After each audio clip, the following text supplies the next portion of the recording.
Hello and welcome to the Pirate King Plays Genshin Impact.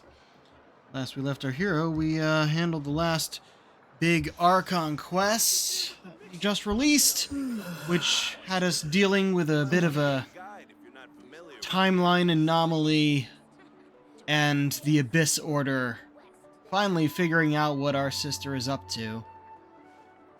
Turns out she's not quite the sister we remember, because for a long time she lost all her memories and kind of developed her own personality that way. Then she got her memories back and was kind of a combination of the old and the new. Plus she's been trying to recreate Conria and just did so for the ley lines, which is real weird. I can't wait to see how it actually turns out in game.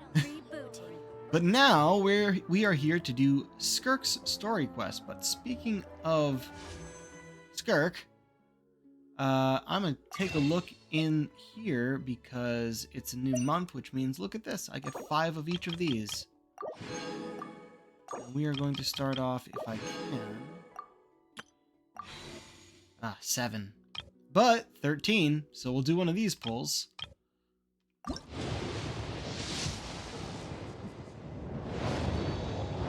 Maybe we'll have enough for more by the end. Probably not. Emerald Orb. Harbinger of Dawn. Sharpshooter's Oath. Black Tassel. Rolling Tales of Dragon Slayers. Cool Steel. Ravenbow. Favonius Sword. Cool Steel. Cool Steel.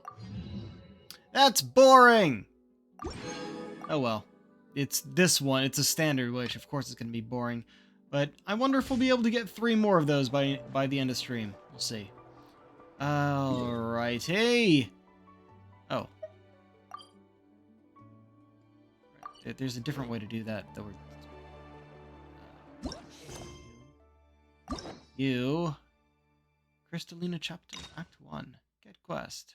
Whispers betwixt stars and night. I think there's a fly in here. Shit. Oh. Okay, that was weird. Listen to Paimon's advice. Ordinary day on the road, you suddenly feel strange discomfort.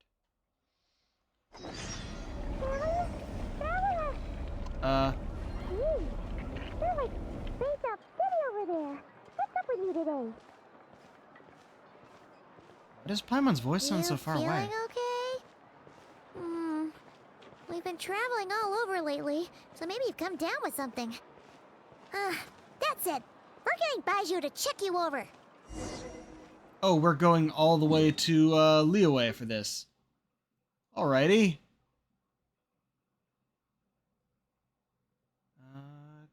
Dun dun dun dun down. Alrighty. Well, we shall now head to Boo Boo Pharmacy. Which is still really funny that they named it that. But not like amazing funny, more like I can't believe they actually did that funny. Made the doctor's office, a place where you get your injuries checked, called Boo Boo. Oh. Baiju isn't in his shop. Oh, you're looking for Dr. Baiju. He's resting today, but he said Whoa. to send any patients to the back room. Ah, okay. Thanks. We'll Kelly head on through. Fowler, thanks for the follow. Welcome to the crew. Hope you enjoy. We only just started today playing through the latest Genshin Impact story quest, as we did the Archon quest yesterday. Show me your prescription.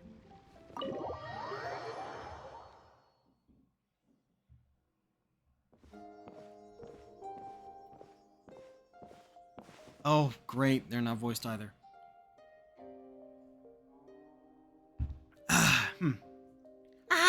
Looks like we have a special guest. Traveler, Paimon, welcome. He is voiced, though. What can I do for you? It's the Traveler. He looks absolutely beat these days. He has these huge dark circles around his eyes, like he hasn't slept a wink. And he keeps spacing out. You have to call his name several times before he snaps out of it. What do you think it is? And that just sounds like exhaustion. Oh, is Harlock prone to sickness? I find this surprising. I could be? I'm not sure. What sicknesses did they have on this planet? Very peculiar. In all the time we've been acquainted, this is the first time you've come to me with a health complaint. Come, let me take a look at you.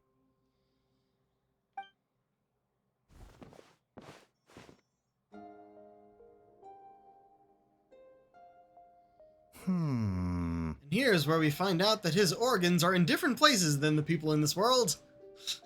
Okay, Paimon does not like that expression, Baiju. It's not serious, is it? Complexion is good, eyes are clear, breathing is steady, pulse is strong. Physically, you appear to be in good condition, traveler. In theory, your energy level should reflect that. You should be feeling right as rain. And yet, I do feel like something is off. Hence my concern. A clean bill of health is usually a good thing, but in this case, it likely means your situation is more complicated. Physical illnesses come with detectable symptoms that can be used to diagnose, medicate, and cure the condition. But afflictions of a non-physical nature, they fall outside a doctor's realm of expertise. Huh? What do you mean, non-physical nature? He's sending us to therapy, Paimon. Curses, dark magic. Oh, it's right, hard to that's the thing. say. It could just as easily be a simple case of mental fatigue. Why don't you rest here for a bit? Whatever it is we're dealing with, clues to your condition are sure to reveal themselves in time. Once we know the root cause, we can administer the right treatment. I've seen my fair share of mental afflictions. To start with, some calming incense, a good night's sleep, and a good meal will do you a world of good. In the meantime, Changsheng and I will review the relevant literature for afflictions that present with mental fatigue. I know her voice isn't usually quite that shrill, but that's what came out, so that's what I'm sticking with. Still, we're not experts on this kind of thing. I say we should strongly consider calling in a specialist as soon as possible. Oh, must be a rare condition if not even Baiju and Changsheng have seen it before. I mean, if it's a mental thing, we know a therapist who's also a hypnotist. We can figure it out that way. Call her up. Well, all we can do is take their advice. You look like you're about to collapse anyway. Just get some rest. Paimon will be right here by your side. Fingers crossed you'll be all better when you wake up. Whispers betwixt stars and night. Surprised I didn't just go straight to a cutscene though. Anything else I can do in the room? Just a chair. Wash basin. The difference in the level of technology between the nations is very strange.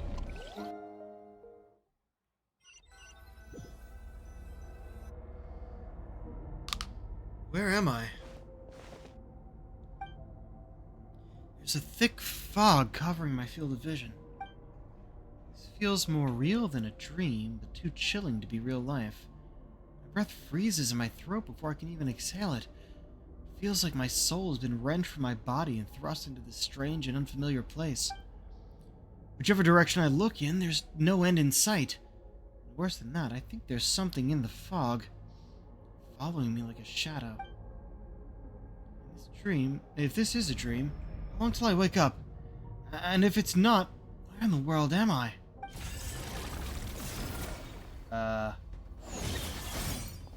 Shit. Ugh. What in the... Something just pierced through the fog and stabbed me in the back! There's no blood. There's a strange light coming from the wound. I see this familiar-looking spike retreating back into the darkness.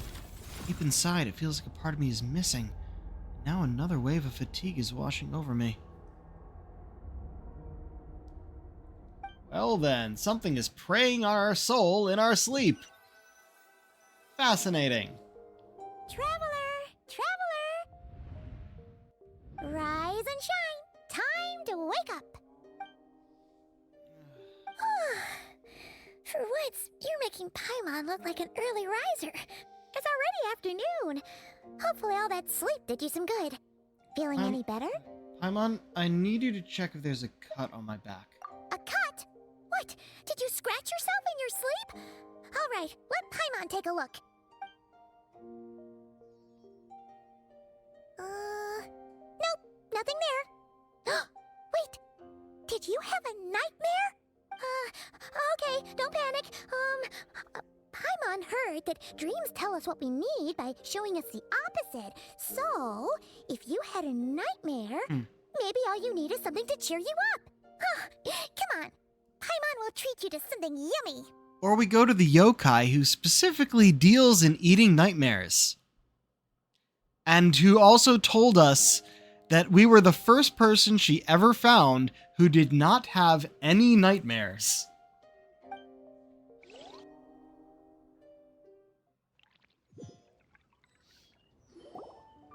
If they don't bring Mizuki... Oh, okay. If they don't bring Mizuki into this, I will be very surprised. You and Paimon head to Wanmin Restaurant. Sensing that something isn't right, Paimon orders a bunch of dishes to cheer you up. What? So, in this dream, you were trapped in a weird place with thick fog everywhere, and then a spike came out of nowhere and stabbed you in the back? Oh. Okay, well, that's a new one. Are you sure it was a dream? Because from the way you describe it, it sounds like you were really there. But then again, you woke up right where you went to bed. And you were definitely in a deep sleep this morning. I don't know what to make of it either. Maybe it was just a very lifelike dream. Then, it's decided. Paimon will stay up and watch over you tonight. If anyone tries to mess with you, Paimon will beat him up. Don't think that's how it's gonna work, but okay. Or, wake you up first, and then we can beat him up together. Yeah, we all know you have twigs for arms. Paimon's smile is a way of putting me at ease. But what I saw is still bothering me. That dream was so chilling, and it almost feels like there's something watching me from some corner of the world even now. Something stabbed me in my dream, but when I woke up, there was no wound. Still, if I focus on that area, I feel a vague aching. Almost as if deep underneath the flesh, something is missing? Did you just say something? You heard that too? The flesh remains whole, but the soul is incomplete. Left unresolved, the mind will wither away along with it. Ah! What the? Wait! Paimon remembers you! Your child's master! Orc? Skirk. Child's master. Okay. She's the one who trained Tartaglia.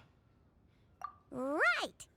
What are you doing here? Also, did we ever actually meet her before? How do we know who she is? I remember her being talked about before. Child definitely mentioned her. We've heard the name. How do we know what she looks like? The last time we saw you was at the Primordial Sea in Fontaine, right?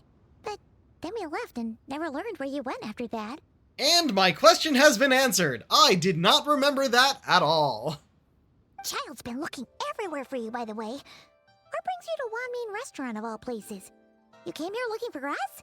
And were you the one behind that hocus pocus just now? Paimon, shut up and let her talk. Tell me, what is it that you saw? Tight-lipped, huh? I suppose that's fair. You, I'll take a glass of wine. Oh, of course. Coming right up. We make this one in-house. It's not too strong. Enjoy. Chef Mao, I'll take a grilled tigerfish over here. Coming right up. Ah, if I knew we'd be this busy, I wouldn't have approved Shenhe's vacation. At the end of the day, what happens to you is of little consequence to me. I'm not here to try and win you over. Trust me or not, the choice is yours. If you want my help, now's the time to speak up. You have until I finish my drink. What do you know about this situation? I was investigating an abyssal disturbance in the area and happened to notice you. Part of your soul is damaged, and the wound bears traces of abyssal corrosion. Need I say more? Neither of those things sound good.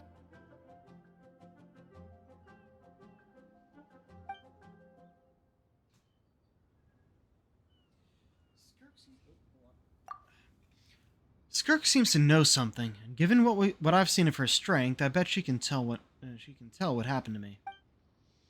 I don't know what her goal is, but in this moment at least, I don't think she has bad intentions. Well, should we trust her? What do you think, Paimon? She mentioned an abyssal disturbance. Maybe that has something to do with what's going on with you. But we could always find a different expert on the abyss to help us out. Not on short notice. Yeah, and that thing she said about your soul being damaged is scaring, Paimon. Definitely something we should fix sooner rather than later. Skirk's an interesting one, that's for sure. But from what Childs told us, she doesn't seem evil, at least. I'm sitting right here. 1, 2, 7, 10. That'll do. Well, have you made up your mind? What I saw was a dark space surrounded by a dense fog that wouldn't disperse. Give Skirk a brief description of your dream. So that's all we know, Miss Skirk. Ma'am, can you help us?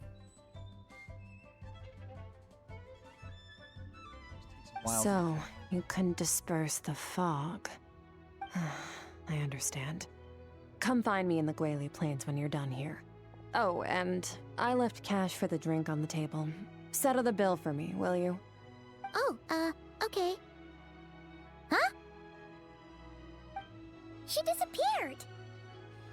Just gone. Like, walked off frame. Paimon, quickly finish your meal and go sit on the bed. Wait, hold on. You overpaid. Here's your change. Oh, no. This includes the drink, so it should be the right amount. I didn't think you two ordered a drink. We didn't. It was that lady who came and sat with us, remember? You brought it out to her yourself. I don't remember her being there. You sure? I could have sworn there were only 2 of you at that table.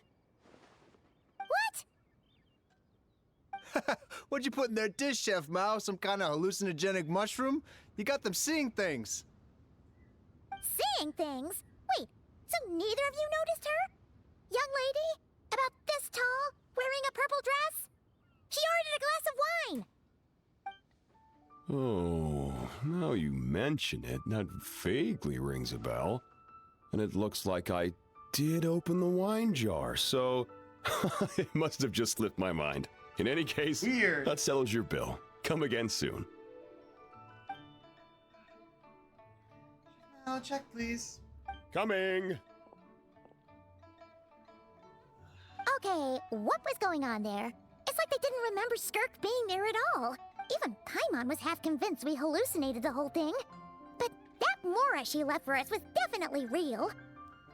Oh, this whole situation is giving Paimon the creeps. But anyway, she told us to head to the Gwali Plains, right? Let's not keep her waiting.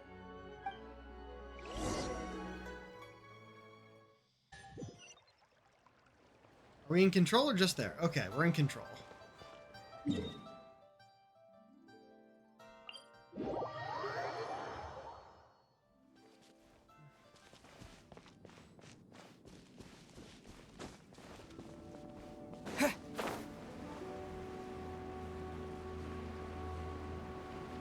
I always feel like gliding is faster than running, but no real way to make sure. Oh! Whoa, what are all these rift hounds doing here? Huh, looks like they're collecting something. Let's go check it out.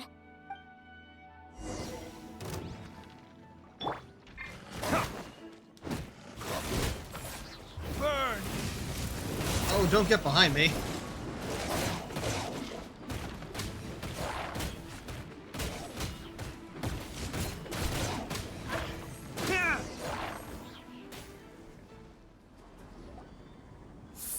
back in time. this is what they were collecting. It looks kind of like... God remains? Yeah. What is going on here? From the moment they are born, all beings with great power have an impact on this world. Even if their body is sundered and their soul extinguished, their influence remains. Gods are the most common example of that. The remnants of gods who fell thousands of years ago remain buried deep within the earth, carrying within them a warped will and a dark curse.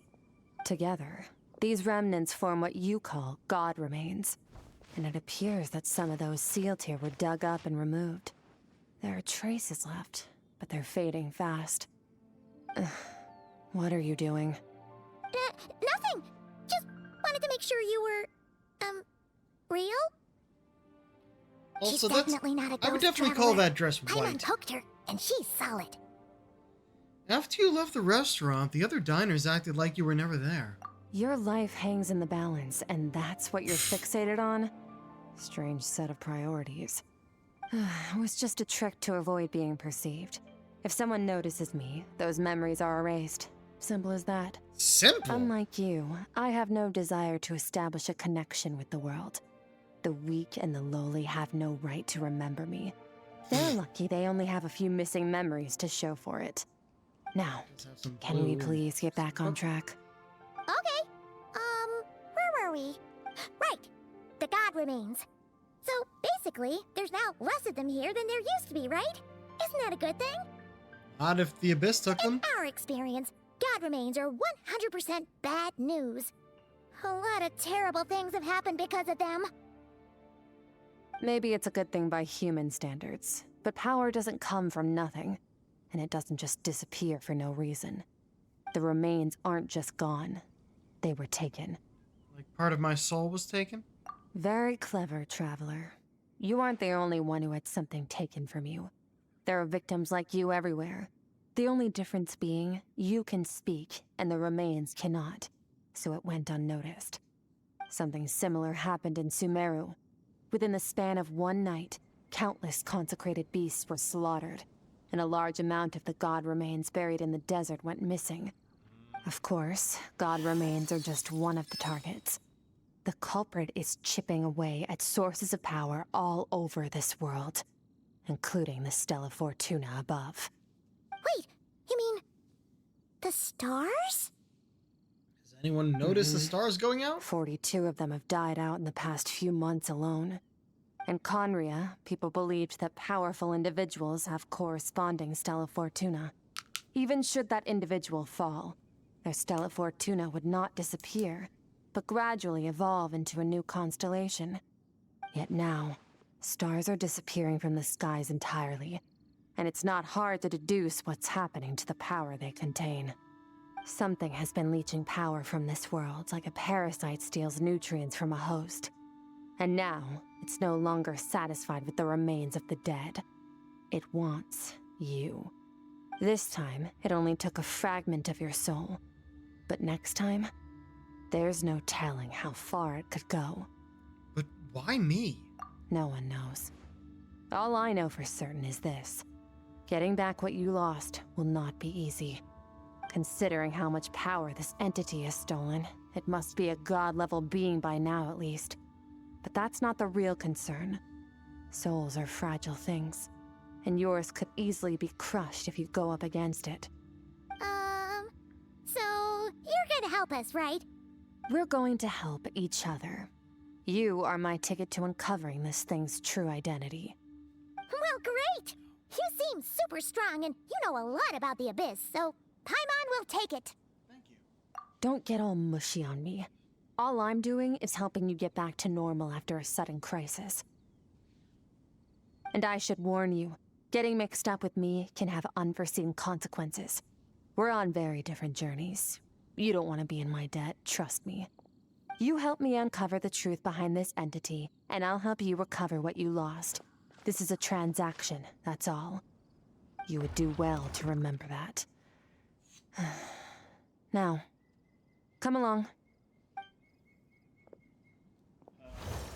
Yeesh! You'd think she'd be a little friendlier since she's agreed to help us. But nope. She's just like when we met her in the primordial sea. So cold. Well, whatever. If that's how it's gonna be, then she doesn't deserve our friendship. What she does deserve is a super embarrassing nickname. Oh, jeez. Ah, Paimon's got it. Frosty the Lavender Melon. Serves that ice queen right. Anyway, the important thing is that we get that piece of your soul back. So, Yeah. let's follow her and see what sort of plan she's got. Gave me just enough time to do the thing right. Beginning of every month, which is rotate the cushions on this couch. Let's dance. Try and heal before we head in, but guarantee it.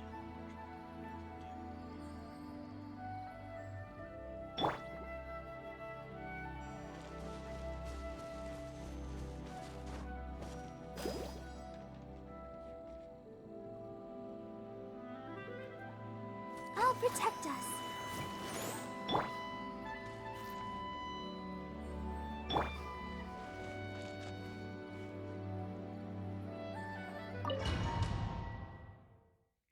All right, she just tore open the sky. Let's walk inside. Whoa! This place is way bigger than Paimon expected. Where are we? This is where I live. I suppose it's the closest thing I have to a home here. It seems more like somewhere in the abyss. It is. I brought you here because time flows differently in this place. I don't know how much Ajax has told you, but when he fell into this space, I mentored him for 3 months. In that time, only 3 days passed in the outside world. Ajax? Oh, Oh, right! That's Child's real name! I completely Yeah. forgot that. Paimon remembers him mentioning something like that.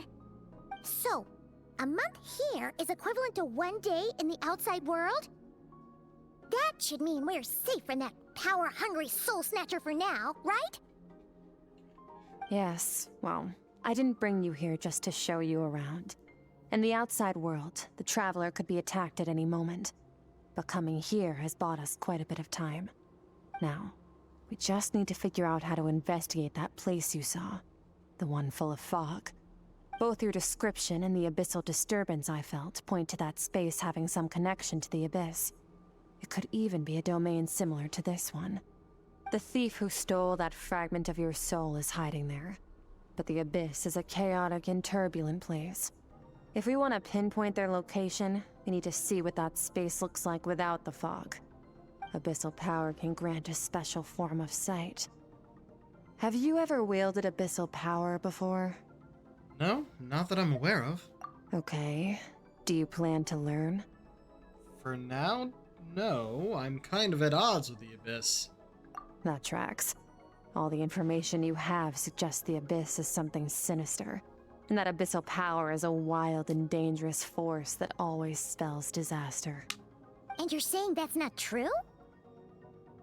Depends on your perspective. Floods and hurricanes take countless lives too. But if one day you gain the power to control them, what was once a calamity is now just another tool in your arsenal. I'll respect your opinion, though. Just means we have to turn to the second best option. What's this? A little abyss crystal that contains my power. Wear it on your head, and we'll be able to perform dream mirroring when we fall asleep. Dream mirroring? It means experiencing whatever the other person is dreaming. Everything they see, think, and feel. Since you haven't studied the art of using abyssal power, and have no plans to jump in the deep end right now, I'll have to do the investigating for you. With dream mirroring, every time you slip into a deep sleep, I'll see with my own eyes whatever scene plays out in your mind. Then, I can guide you through the dream environment, and we'll take back what was stolen from you. Huh. You make it sound so simple. So all I need to do is wait? Is there anything you need me to do? Tough to say. This is an unprecedented situation for both of us. Even assuming we do manage to find where this entity is hiding, Like I said, getting your soul fragment back won't be easy. To play it safe, I need to give you some special training first. Wait, you're gonna teach him some of your martial arts? Does that mean the next time we see Child, we have to treat him like our senior? Ah! Do as you want.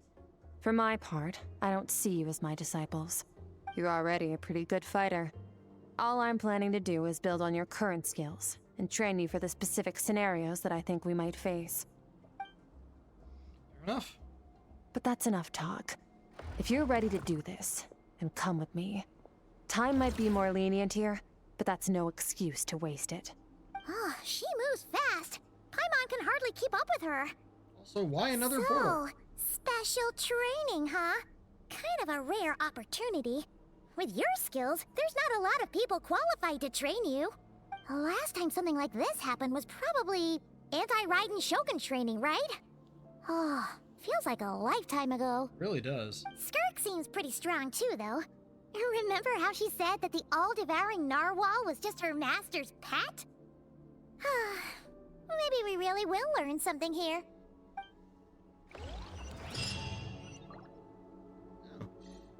Okay, so we have to walk through it again. Which means this is actually a place we can briefly walk around.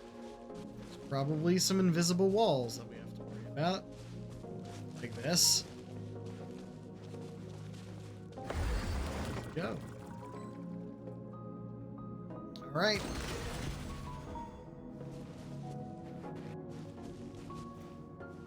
Our arena.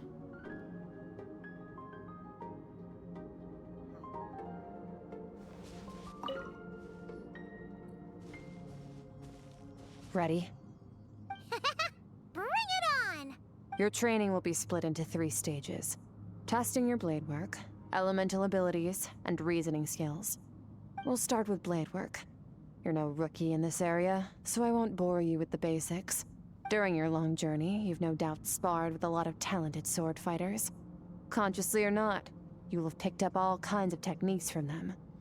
You bet! There's Kaya, Master Jean, Kuching... Oh, and Kazuha, Ayaka... Yeah, we've met sword masters like you in every nation we've been through. You sparred with a bunch of them too, right? Nice to know it's all gonna come in handy now. Don't get too smug. In sword fighting, techniques alone are not enough. You need a cohesive system to bring it all together. A style or school of fighting. To use the human body as an analogy, your style is your skeleton, the foundation, the framework. Techniques are the muscles and other flesh attached to the bones. This is where your strength comes from. Improving your sword fighting is like growing that body. If your frame got bigger and taller, but you didn't add any muscle mass, you'd be weak and flimsy. Then again, if you packed on pounds of flesh without a big enough frame to support it, you'd end up bloated and unwieldy. Understood. So what's the next step? You need to do some introspection. Take a good, hard look at your past experiences and figure out which parts of what you've learned are just techniques, and which parts can be used to form your own system of blade work. Only then will you get the full utility out of all your thoughts and observations along the way.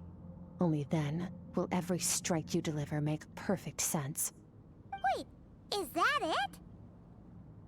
Paimon thought you were gonna teach him some cool new moves. Like when you went swoosh and opened a tunnel to another place. Paimon, shut up. One day, you'll reach a new level of power where you realize that even that's as basic a trick as any other. But right now, our sword styles are so wildly different that teaching you mere techniques is pointless. There are no shortcuts in the pursuit of power. Failure is your best teacher, and rigor is your coursework. That's all I have to say. Time to make a start. Train until you're satisfied with yourself. Now focus. Destroy the crystal columns as swiftly as you can.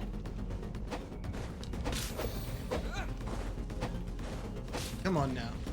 Only one hit? I didn't know that.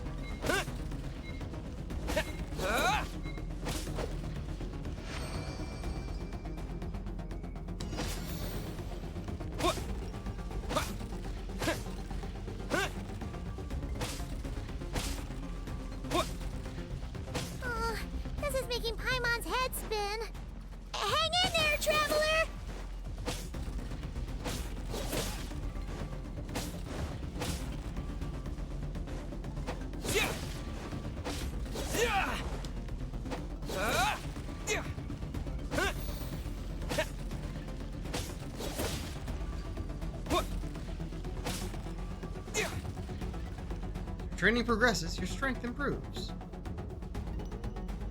Feel it? Zone, limitless power surging through me. My best effective charge attack AoE has been increased. I wonder if that's permanent.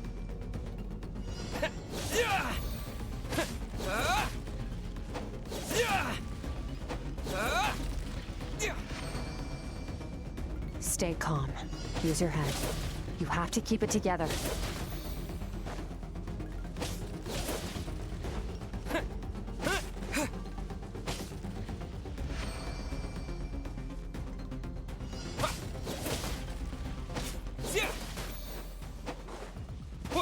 All appearing behind me.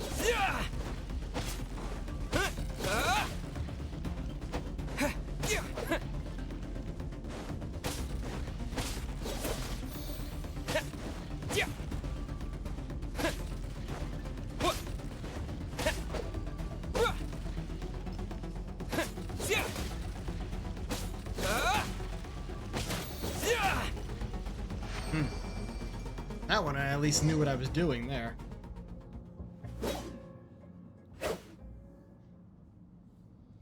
We'll say that sword that he has equipped is not the one I currently have equipped, but it used to be. Makes me wonder if I should go back to it. Amazing. It's transforming my this is transforming my whole view of sword work. I'm using the same techniques as ever, but now they're having different effects.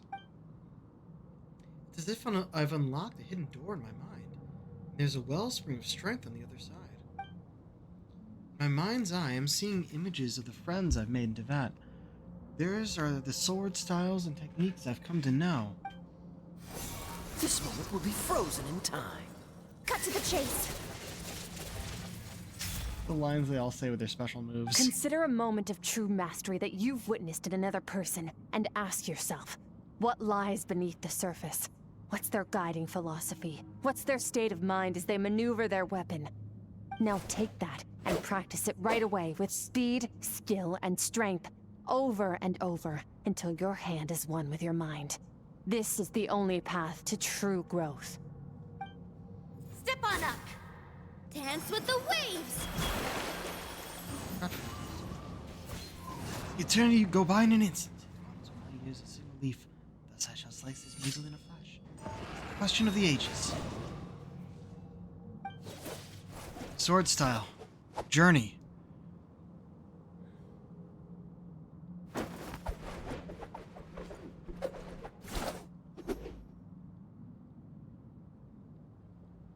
was expecting more to say. Paimon taking a nap. If you start to tire, empty your mind, but do not stop. Stay in that frame of mind as you keep up the fight. Get rid of all redundant movements. Imagine your sword is an extension of your own body. Wield it just as you wield your arms, hands, and fingers. 'Twas on a deserted moonlit night that the hero approached the vile dragon's limpid lair. Ring cutter! Oh, he's using the red version of. Feathers fleeting wet. The white heron treads water. A sight without flaw. Master of Inazuma Kamisato art Tachijutsu.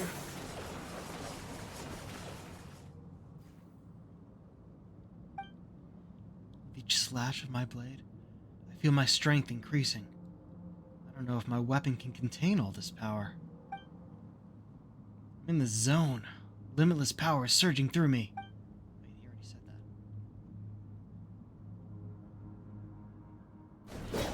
that. Ah!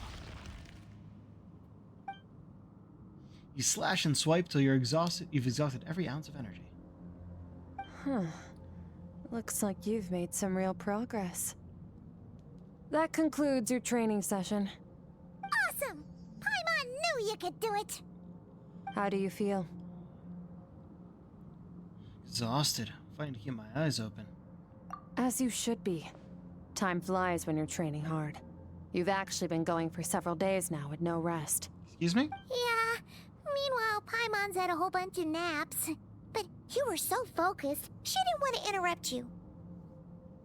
Go get some sleep. I'll be doing the same very soon. Let's hope you see that foggy place in your dream, so I can get this investigation over and done with.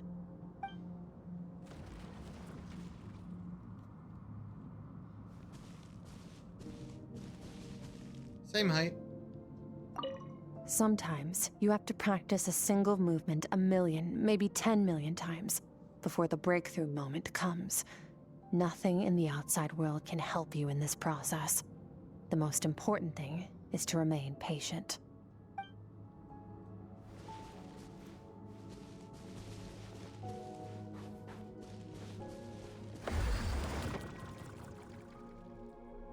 Zoop.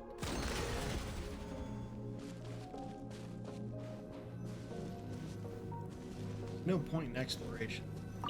Between some very specific environments.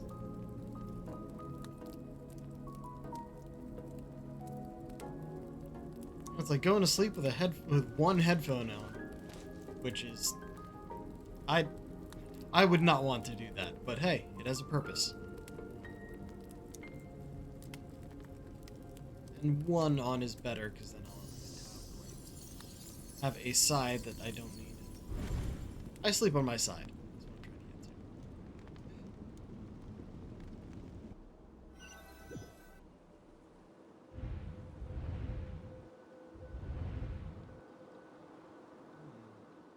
What is this place?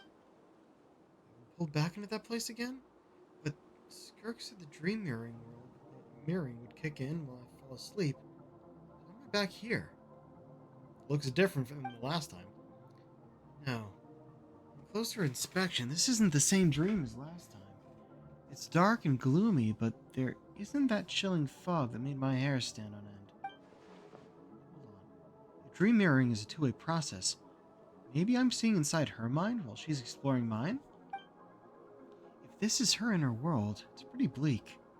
I can occasionally make out the sound of a flowing stream, but other than that, it's so empty. What's that? A strange-looking creature. Where'd it come from? I think it wants me to follow it, as we'll see where it leads. Making me think out loud.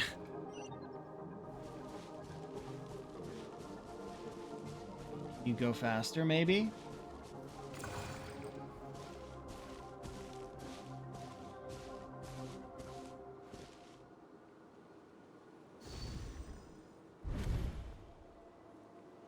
Skirk, why are you skipping classes again? We've talked about this. Oh no.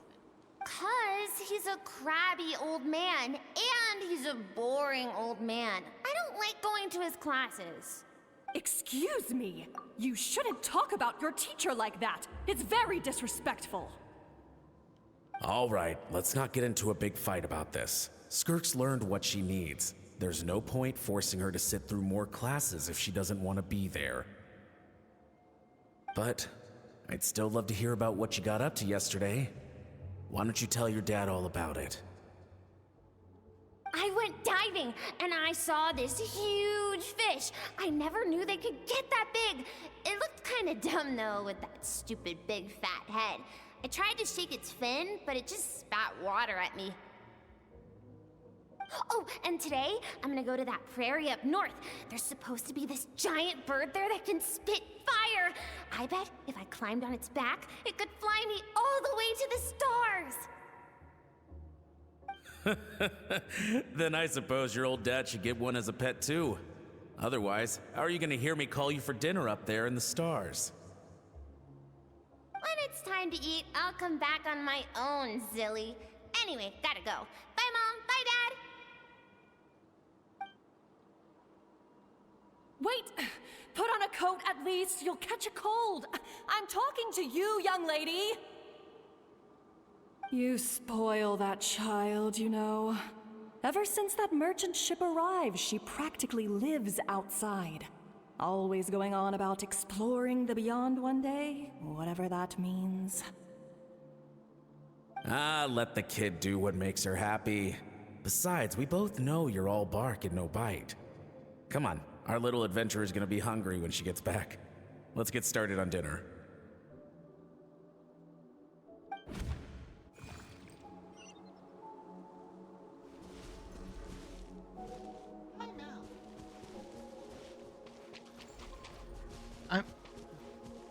The weather's wonderful today, it says as I just heard thunder outside.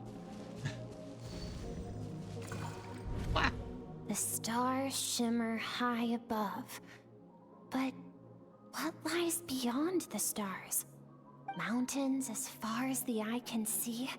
An endless snowy plain? Or maybe buildings taller than the sky, like the people from the merchant ship said. I can't be the only one asking these questions. The universe is fascinating. If only I could meet some other people like me. We could set sail together and explore every corner of the world. I'm sick of being a kid. There's so many amazing things out there, and I'm ready to see them all. But for now, I'm starving. Better get back.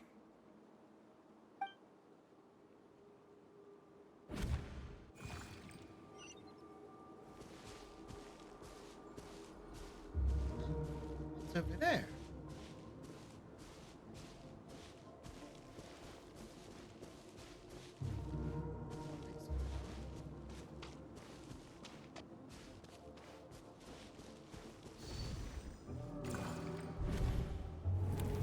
Yep. Don't let a single one of them get away! No, please, spare the children! Stay back! They're coming! Run! Help! Eliminate the threat. Take them down. Don't be scared. Ah! This way! We'll never make it! What? Fire. There's fire everywhere. What happened? I told you we shouldn't have trusted these outsiders!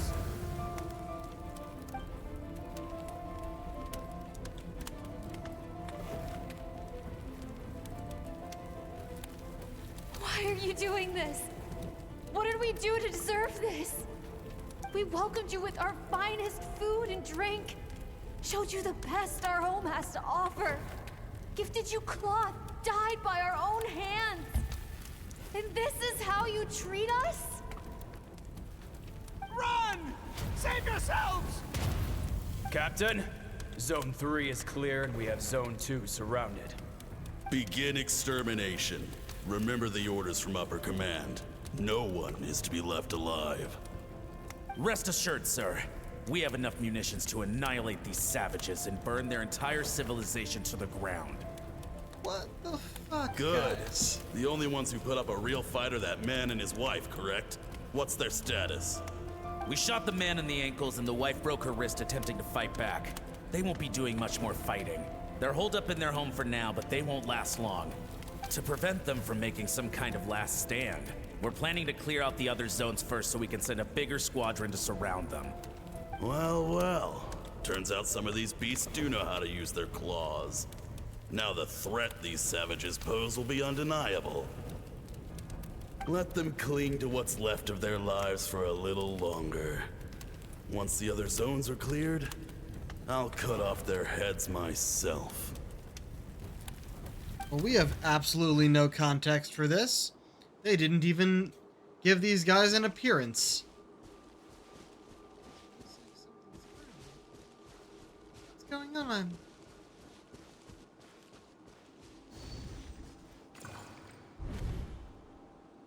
Dad? Mom? Skirk, you're all right? Thank heavens. I'm so happy to see you, sweet girl. But you need to go. It isn't safe here. They'll be back any second. What happened? You're bleeding a lot. Dad? Mom? This is the place. Alert all units. Prepare to surround. Run, Skirk! Run as far away as you can. Don't trust anyone. Your dad and I, we're not afraid to stare death in the face, but we need you to survive. My clever girl, so curious. You're already so brave. I know you're going to grow up to be such a positive light in this world. Sounds like that didn't happen. Whenever you miss us, just play this song. Remember, life is a gift. Don't let darkness claim it. Break down the door! Look what we have here. A savage that can pluck a tune. Well, the show's over.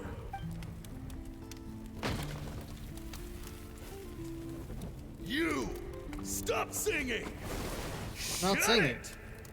I said shut it or I'll make you! Fine.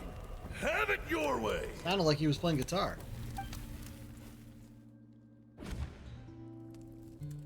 What was that?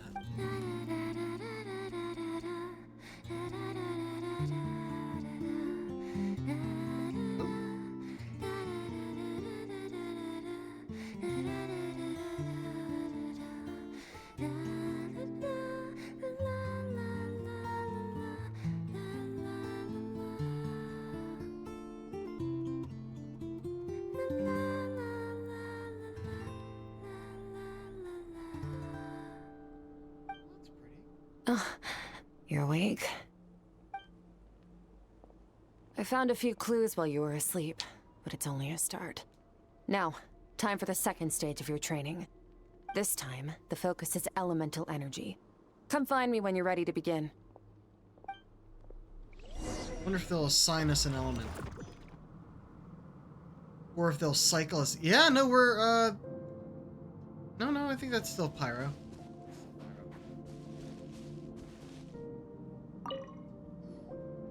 Man, staying in the abyss feels so surreal, don't you think? No day and no night. It's like time hardly exists. If we weren't careful to keep track, it feels like we'd have no idea how long we've even been here. Well, except for the fact that Paimon still gets hungry like clockwork. You go do your training. Paimon's gonna grab a bite. Gonna reach into the bag of holding and find something that's perfectly cooked. I'm ready to start. The way I see it, the pursuit of power is divided into 3 stages. The first is mastering the use of standard weapons. Next is learning how to harness natural energy. And after that, you're free to challenge even higher dimensions. The natural energy of Teyvat is, of course, elemental energy. But that's not my area of expertise. I draw from a different source of power. Different source? That must mean... Abyssal power, yes. Also known as the power of the Void Realm. Ooh. My master, Sertologi, is a true expert in that area. After all, he was one of the group of 5 that infamously stole the all-encompassing power of the Abyss. An act for which the people of Conria gave them the epithet, the 5 Sinners. The elemental energy of Teyvat, on the other hand, is derived from the power of the Light Realm. These 2 forms of energy exist in direct opposition to each other. Suffice to say, there's not much I can teach you this time. But there's something familiar about the power you use. It seems related to Cryo in some way. A keen observation, traveler. Call it respecting local norms. The Abyss stands in direct conflict with the will of this world. So, to make my life easier, I disguise my power to make it appear cryo-like in nature. It's a technique I learned from some Conrian ruins, known as the 7 Shifting Serpent. If you ever change your mind about delving into abyssal power, I can teach it to you. Abyssal power doesn't suit me. I have the ability to purify abyssal power. So I've heard. You seem to have a knack for removing abyssal power. But is purification really what's going on there? Like I said, power does not simply disappear. What are you trying to say? Just thinking out loud. Let's focus on your elemental training. That's what's gonna help us if the situation gets tricky. True growth comes from adversity, but only if you make the choice to pick yourself up again every time you fall. So, it's time to push yourself to the limit, and then keep pushing. This is the only way to advance at pace. Use the power of Animo to clear the field as fast as you can.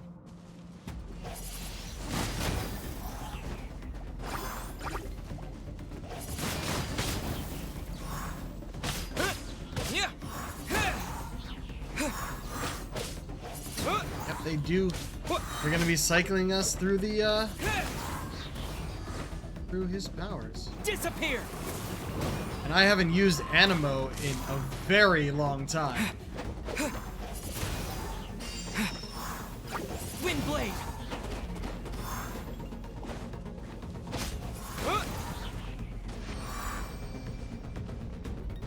Observe your surroundings. Look for things you can use to tilt the scales of success in your favor.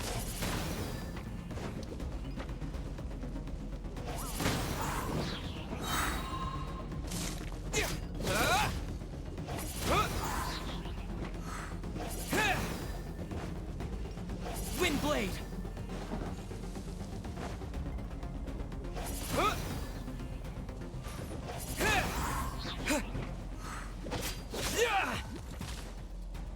Wind blade.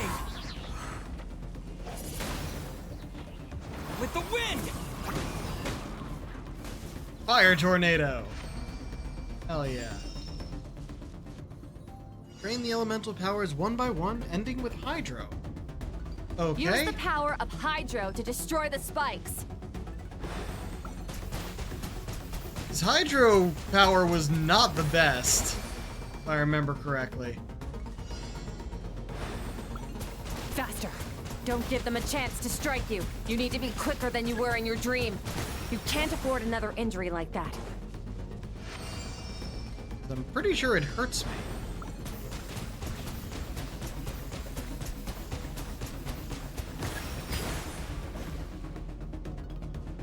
But, oh, I totally missed what that said.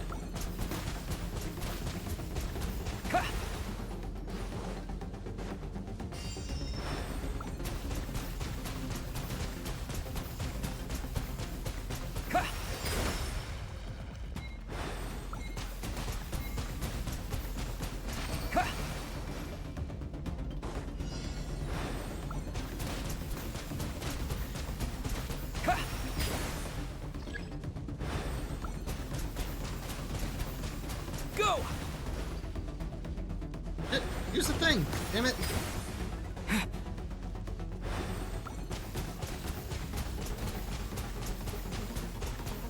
Water jet!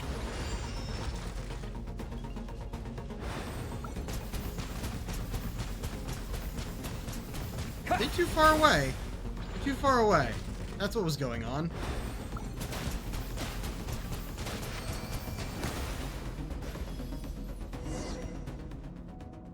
I never liked using his hydro power. Along my journey, I've gained different elemental abilities and... Oh, it was auto-playing. Hold on. Elemental abilities in different lands, but I've never trained them all at once like this. Yeah, it'd be nice if we could just switch our powers on the fly. Are you going to give us that option? You need to understand what makes you special. Green, so we're back to Animo. The ability to wield Oh, wait, or elemental maybe energy Dendro. without a vision and switch between the elements at will. Yeah, can we at will? It means your aspirations need no approval from the gods. Your power is not bound by the rules of this world. Yeah, because we're not from here. But also, usually, like, gameplay-wise, they have us switch elemental powers at the statues of the seven in each nation. You gotta go to the nation of Pyro to get the Pyro powers. But if we could switch between them all on the fly, like not even going into a menu, give us some sort of button prompt for it, there's certainly space for it, then that would make him so much better. So be bold. Do not be afraid to chart your own path. Graceful as the wind, tough as stone, nimble as lightning, flourishing foliage. I can feel the power of the elements flowing through me. Sometimes as peaceful as a flowing stream, other times surging like a raging river. If I close my eyes, I can almost hear their voices. But it's not like some wild beast battling me for dominion. It's more like saying hello to an old friend.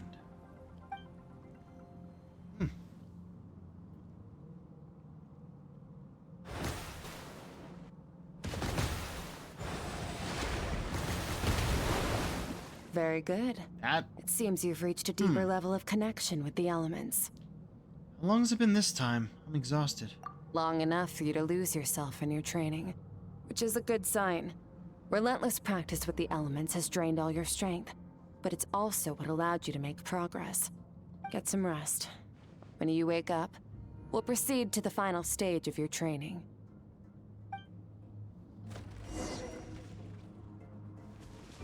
Back to Pyro, at least.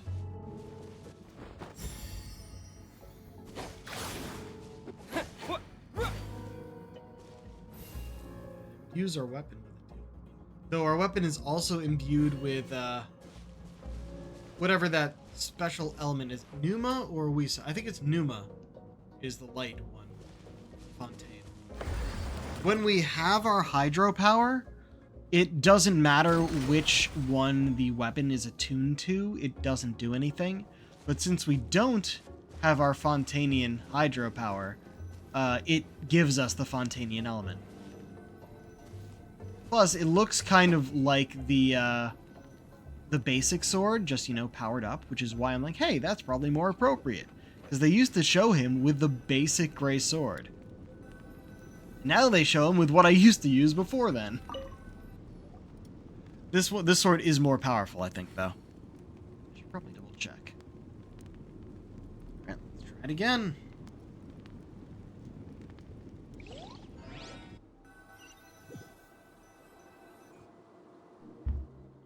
This place again. Alright. Did you bring me here? Who are you? Want to show me more Skirk flashbacks?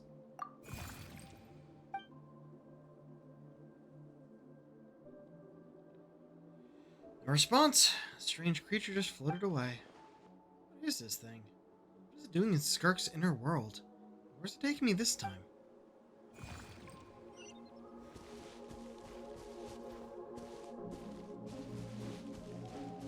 Walk right through it. What is the secret to power? Certology. Longing. Hatred. Ooh, that form though. Self-preservation. No. It is fear. The fear of losing those you love. The fear of watching your home burn. The foul. Fear of loneliness. Fear of death. Fear is the source of evolution. It forces humanity to adapt to their environment and overcome hardship. It is in the process of prevailing over our fears that we surpassed first ourselves and then the rest of the world. That fear is now part of you. It calls on you to evolve. And it is time to answer.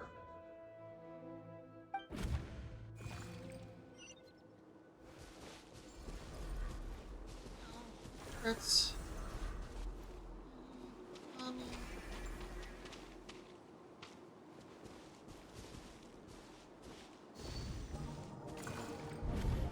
Any minute spent missing home is a minute wasted. Practice your sword work instead.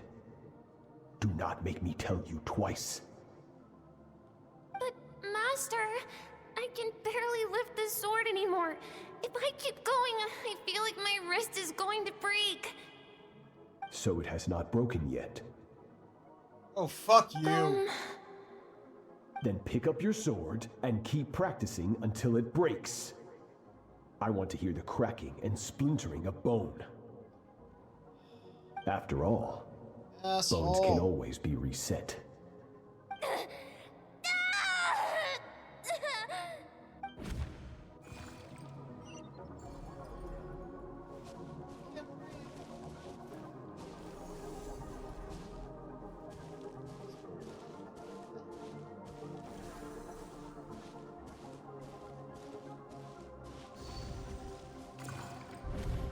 Good Skirk. Once again, you survived. How do you feel? Cold and pain. These are signs that you are adapting to the abyss. Each time the flesh is torn and the spirit crushed, each time you claw back from the brink of death, you become stronger. I now understand why these people sought to destroy your homeland. Your potential goes beyond even what I could have anticipated. But you still have much to learn in your pursuit of strength. Your mind is rife with distractions. From now on, I shall show no mercy in your training. You were showing You mercy must learn before? to shut out all the pointless emotion. Crush the self that makes you weak and become master over your physical form. Get up, Skirk. Wipe the blood off your face. Cut away the rotten parts of your flesh. And mend what is broken. Then take up your sword. Yes, Master. Ugh.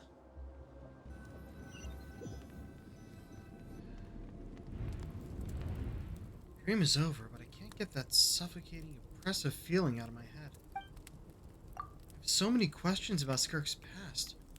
Where does she come from? What has she been through? You're up! Hopefully you got some good rest. Skirk said to tell you that she's ready to start the final stage of your training whenever you are. So, want to head over now? Or did you want to wait a little? I really want answers, but right now it's vital I complete my training. Once that's done, I'll find a chance to talk to her.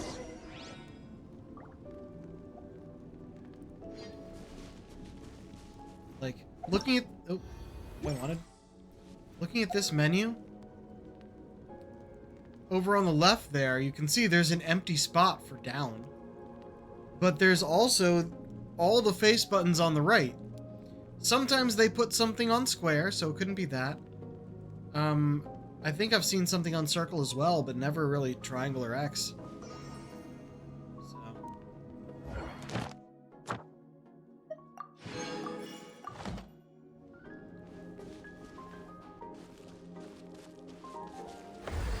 They have a spot for change the traveler's element if they want.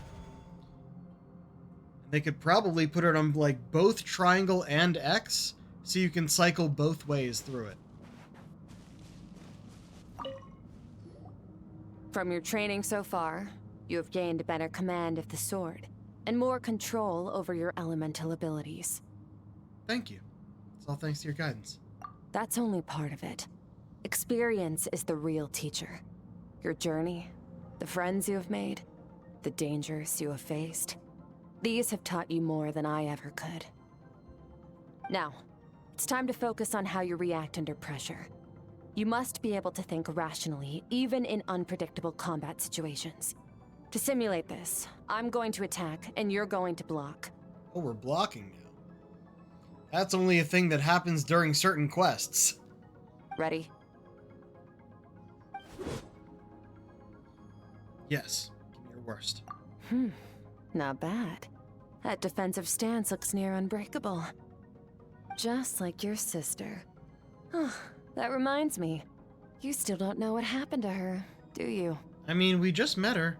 Was I supposed to do this first? Oh, she's trying to break her defense. Yep. Oh. Hey, no fair! That's cheating! You think every opponent has the same moral code as you? You can denounce their deplorable methods all you want. But only if you live to tell the tale. The dead don't get to complain. Strong emotions will always arise in combat. Anxiety, anger, fear. But a true warrior is never at their whim. Only when you are free from the influence of emotion can you make the right choice, no matter the situation. Are you describing yourself? How amusing. Almost sounds like you think you know me. But you don't. You can choose your own path. We are not the same. Let's begin. Try to use reason over emotion. Make the most rational and advantageous decision in any given moment. This is your final training session.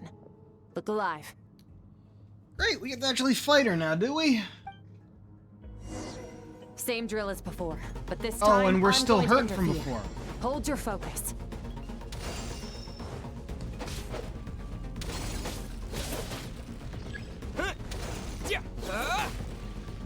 Oh, great, we're Hydro again.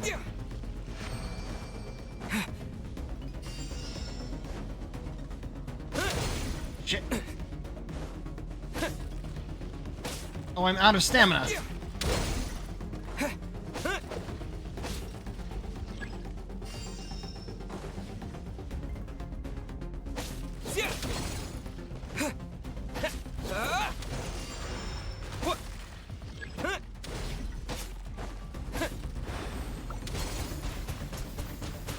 Water jet!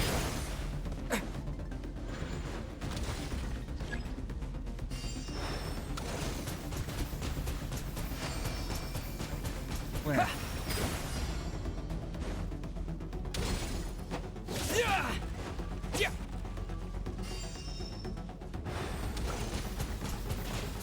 Water jet!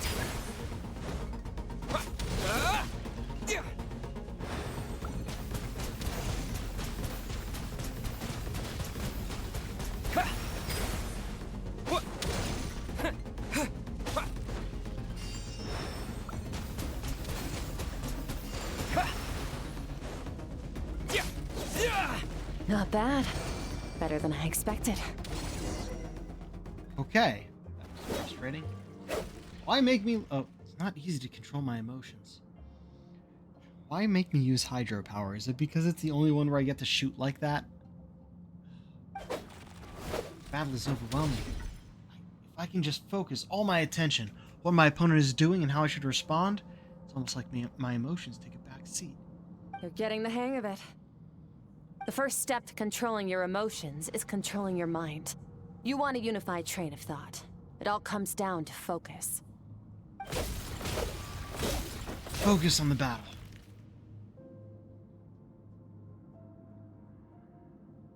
I think it's working.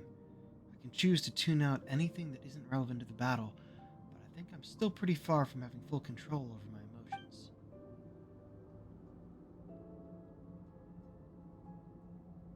Your mind is rife with distractions.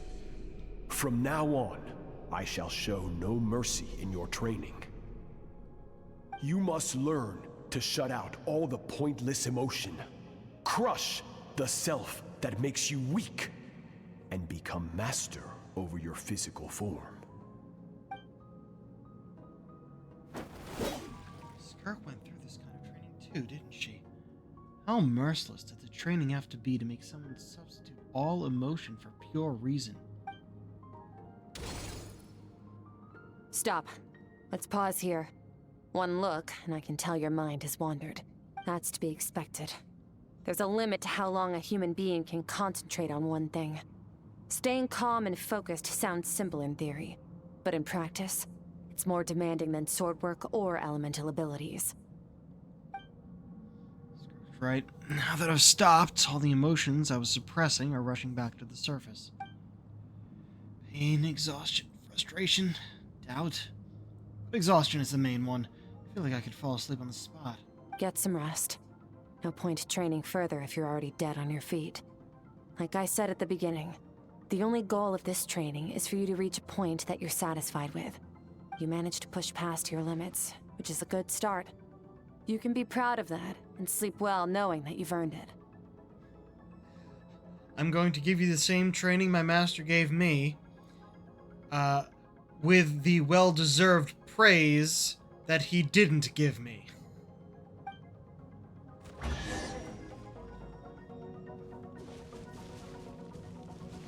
First,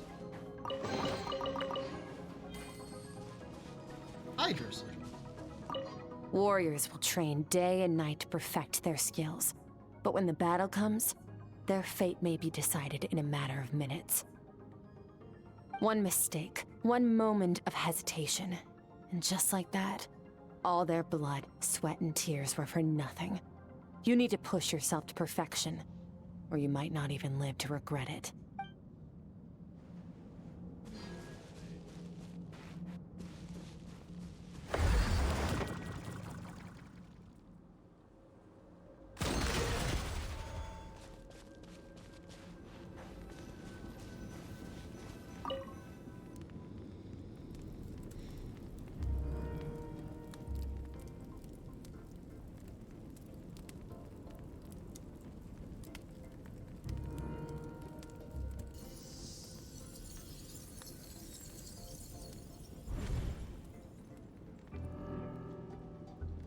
Back in her mind again? More of her past? Looks like it. Looks like I'm back in Skirk's inner world. I don't see that strange creature this time, but I think I can navigate this space on my own now, even without it here to guide me. I don't know how to leave, so I'm stuck here until I wake up. Can't hurt to take a look around while I wait. We are still wearing the thing. No running. Skirk is amazing. She faced down that terrifying giant and cut its head clean off. Oh, she got hurt though, didn't she? I heard it was pretty bad. Yeah, well, that's a given. But the moment she was on the mend, she got right back to practicing her sword work. I heard Master suffered a grave injury once too. Lost an arm and a leg and still came back stronger than ever. Skirk's becoming more like him by the day. Incredible. I wonder if I'll ever reach their level. They're always so resolute, so unshakable.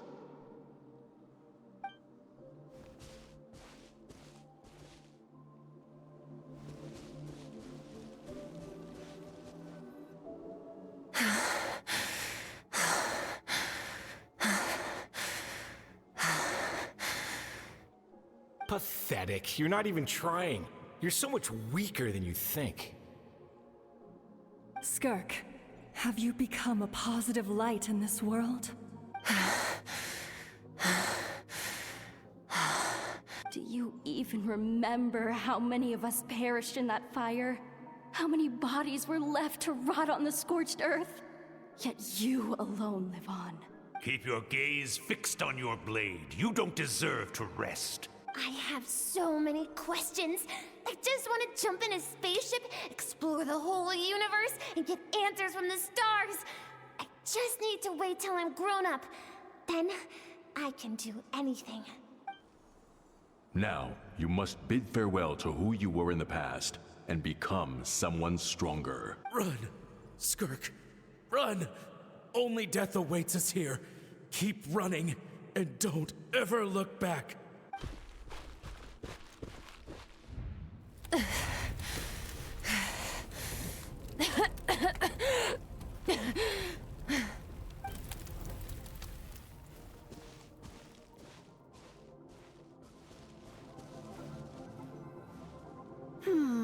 Let's see here. First things first, you Alice. need a new identity. Going around telling people you're from somewhere beyond the stars won't do, now will it? How about saying you hail from beneath the earth instead? As the Conrian saying goes, venturing out into the universe and down into the abyss are the same in that both are braving the dark unknown. Well, I'm a visitor on this planet, so I'll follow the rules. She's another descender? Splendid. That saves me quite a bit of trouble. Let me offer you a piece of advice in return, although it might not be what you want to hear. I know the pursuit of strength is important to you, but taking a moment for yourself every once in a while is never a bad idea. Ignore her existence for too long, and there will come a day when you can no longer hear her voice. Skirk's sword is interesting because it's broken, but it's stuck there. Food.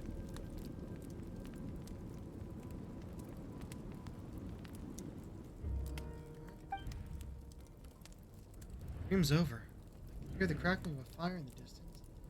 There's a fragrant aroma in the air. Real neat. You're awake! Ah! You must be starving, right? Ta-da! A barbecue feast just for you. I am a little hungry. Of course you are. That's why Skirk and Paimon got this all ready for you. Dig in before it gets cold. You two. You're best friends now? Ah, well, if you're around someone long enough, it's bound to happen. Plus, Skirk can cook.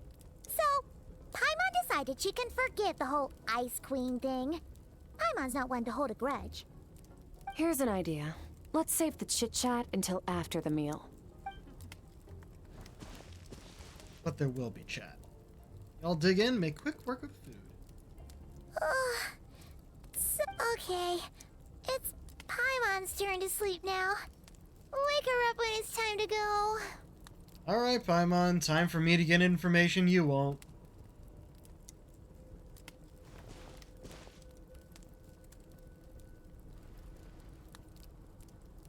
I have good news. First, your training is complete. You have what it takes to wield immense power. Now it's just a matter of putting it into practice. Continue to learn from your journey and hone your skills against formidable opponents. Second, I've located the culprit we've been searching for.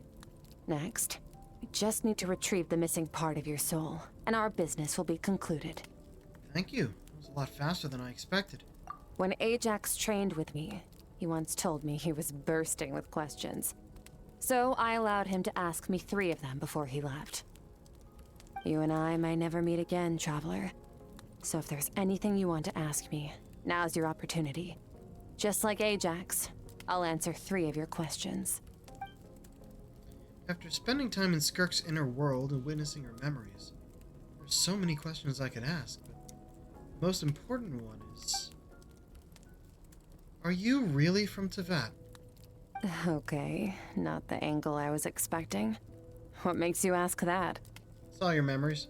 I'm sorry I didn't tell you earlier, but while we were dream mirroring, I think I saw your memories. First time I've seen Skirk break her composure. I guess this really took her by surprise. I knew that was a possible side effect. Closed off my mind to you for that exact reason. Even with the dream mirroring, you should have seen nothing but endless darkness. So Skirk didn't share those memories with me on purpose. In fact, she tried her best to keep them from me. Wait, speaking of endless darkness, on my first time here, that was all I saw until that strange creature appeared. Whatever. Must have been a flaw in my execution. I shouldn't be too surprised.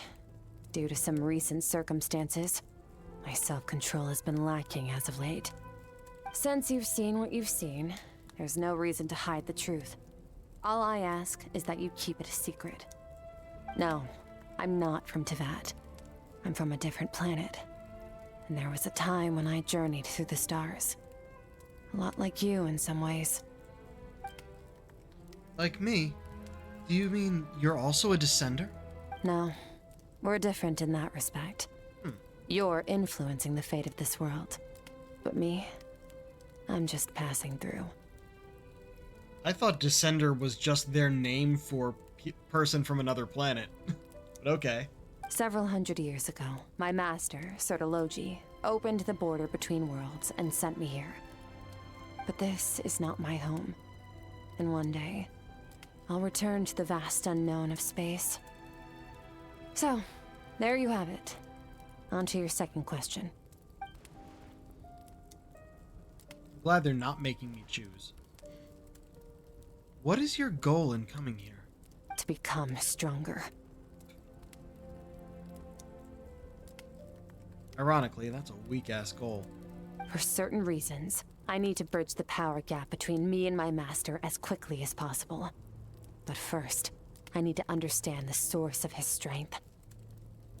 To do that, I need to follow in his footsteps, walk the path he once walked, and somewhere along the way, I'll find out how to defeat him. That is my sole focus and purpose. Okay. You have one question remaining. Skirk's goal is to defeat the Foul. I can hear how serious this is for her. I wonder what those certain reasons could be. But, given how quickly she blazed through that answer, I doubt she wants to talk about it. I have one question left. What should I ask? You make it sound so easy.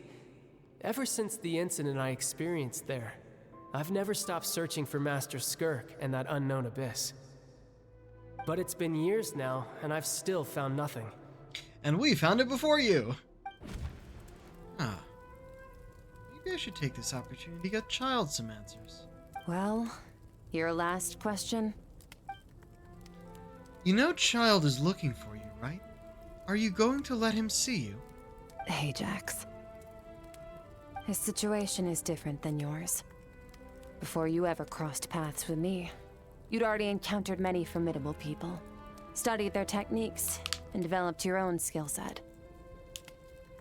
So, during your training, all I had to do was build upon that foundation.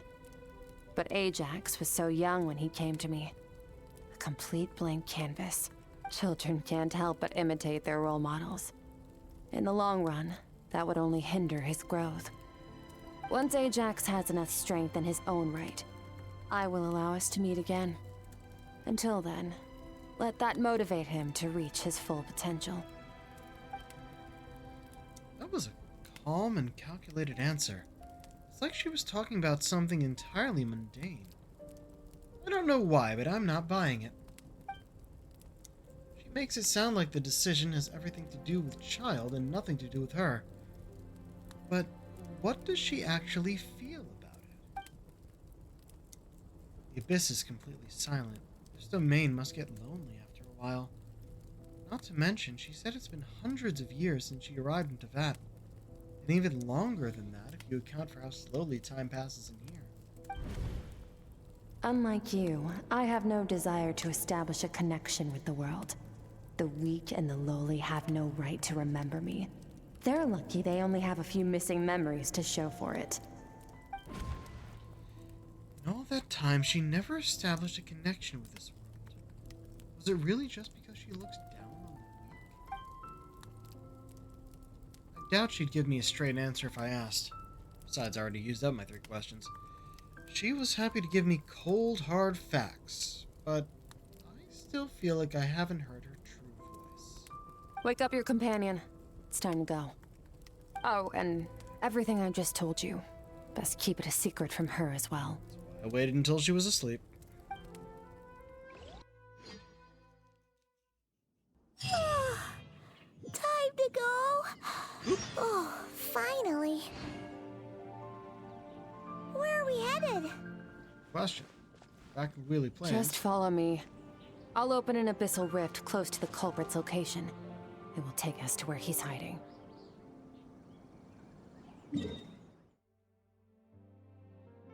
Oh. There. Okay. You know what? Let me just stop over here for a moment, get these notifications off our screen.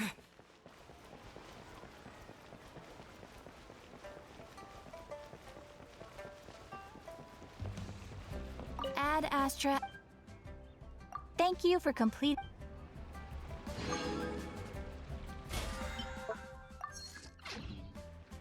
Go.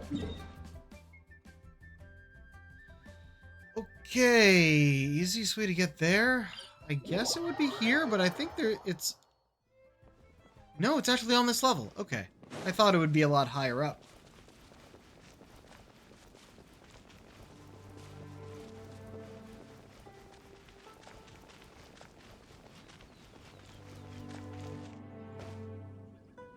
Why is there no one here? I feel like there should have been someone here.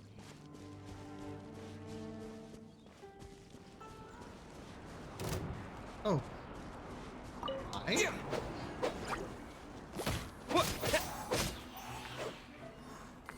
Let the show begin.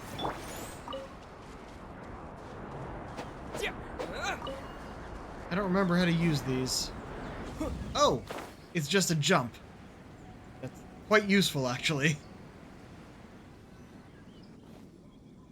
Wait. This is near the chasm, right? You don't have to ask. It is literally the chasm right there. Yes. If we enter from here, we'll be able to reach that place from your dream.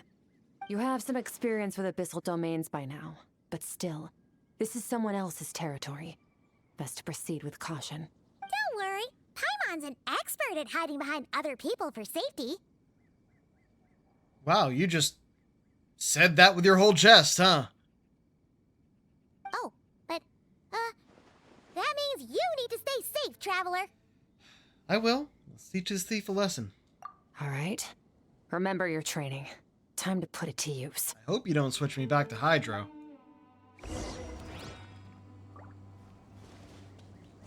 Though if we need ranged, I don't have a ranged person equipped.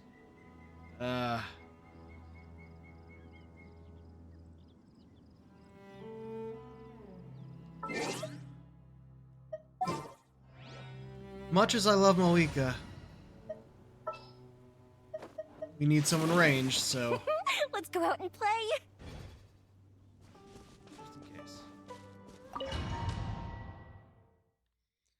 Just in case we need an archer. Oh, we get Skirk. Never mind, we don't even get our party. At level 90. We're literally giving her to us at max level. That's cool. With her specific sword, Azure Light, which actually doesn't look like the one that we've been seeing with her. Okay, alright. It's also a 5-star sword, very good. And at max level. Holy shit. Now we have the deep galleries. Okay. Still only 3 here. They only ever give us Constellation 3. Spinning Crystal Spear. Okay, so not the same charge attack as the Traveler. Updates the combat style of the fowl. Produces different effects depending on whether you tap or hold. But have certain subtlety.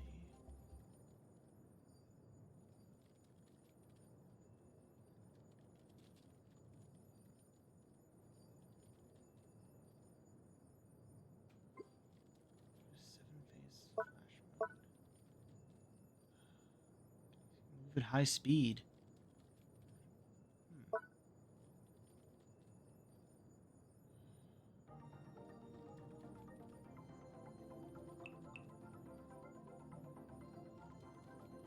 That's a lot for me to understand right now.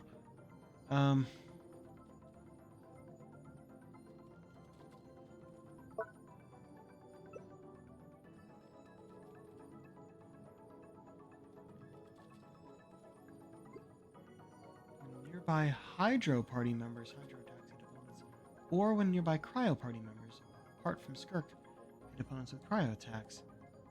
That's crossing effect for 20 seconds.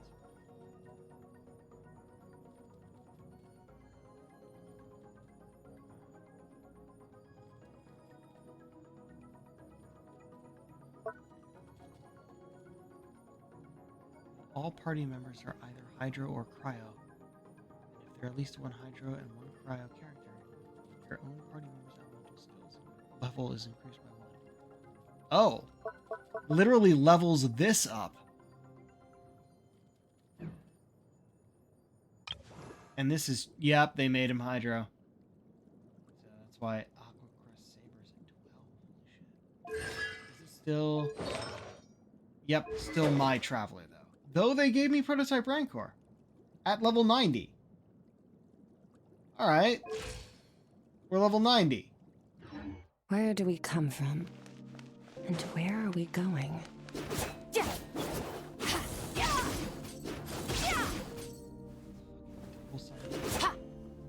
Or...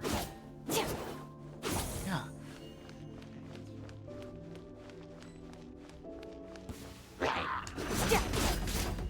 Merciless.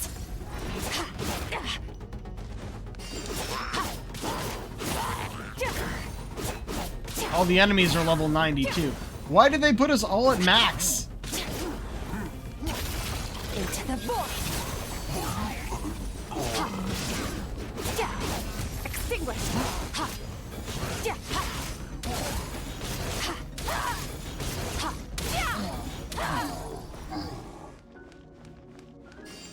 Okay then.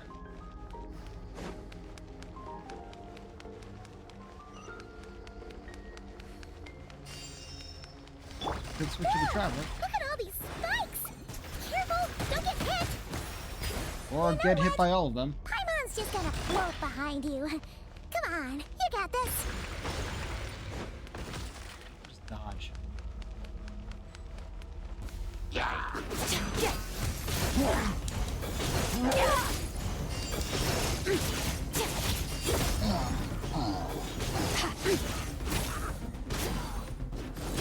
It is fun to fight as, though. Kind of jumps between enemies when elemental skill mode is active. What are you two doing here?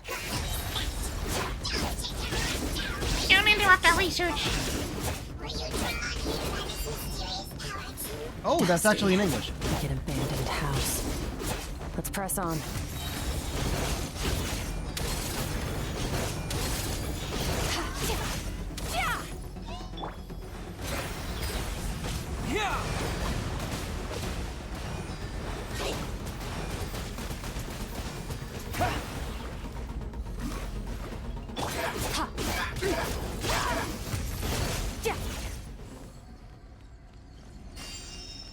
My thing? That's my thing.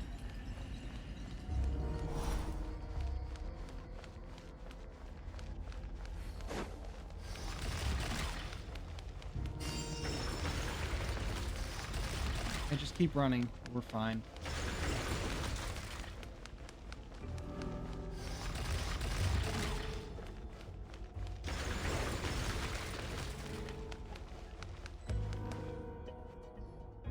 Oh, looks like this is a dead end. Did we make it to his hiding place?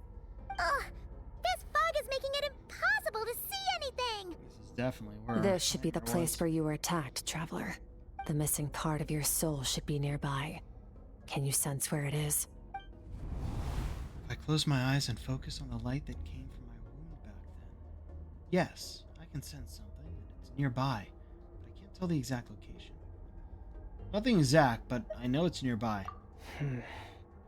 Our opponent must have covered his tracks just in case. Otherwise, you should have sensed it much more strongly.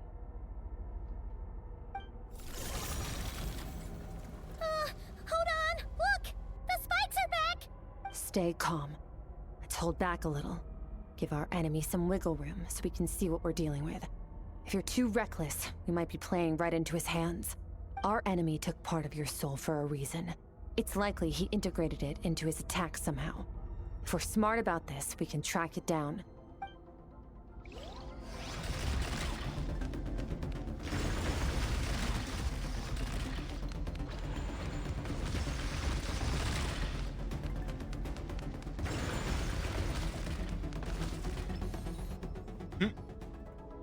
Just run back and forth, we're fine.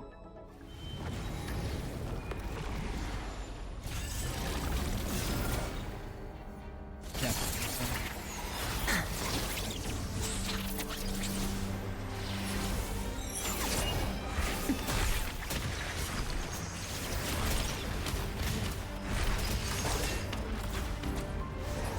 From the start, the attacks have been focused on me. Trying to break through my defenses? I see. Why? Incoming!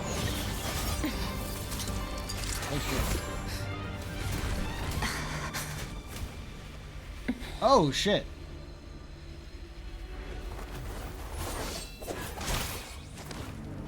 Tether. Yeah! Alright, that thing was...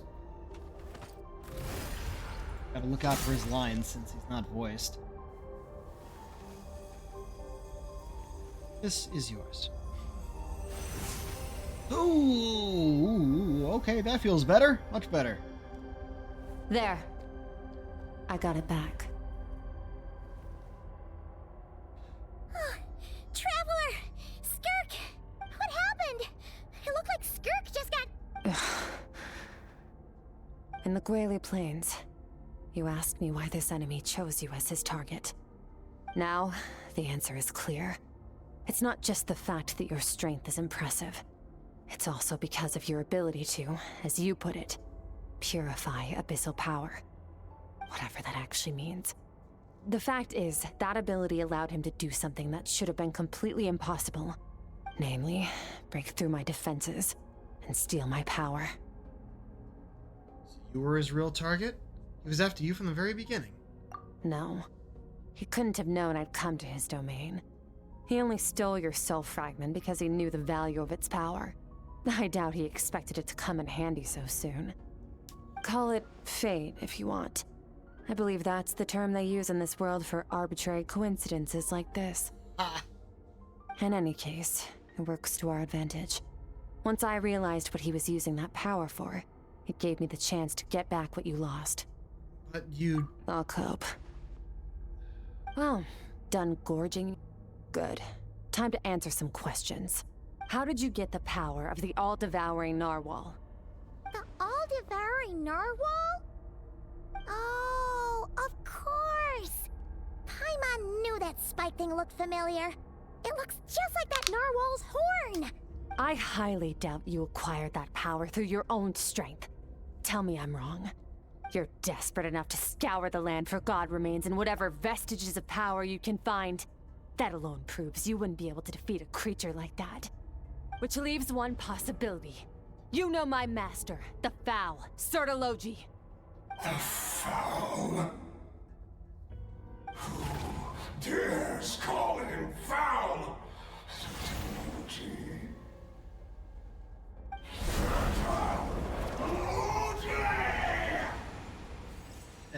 What's wrong? Bit off more power than you can chew? You're struggling to hold a basic conversation. Just a little longer. I'm still... Look! It's back! Those obsessed with power will let it devour them before abandoning their pursuit. What should we do now? Keep calm and use reason to decide the best course of action. I mean, that's a general answer, but I meant...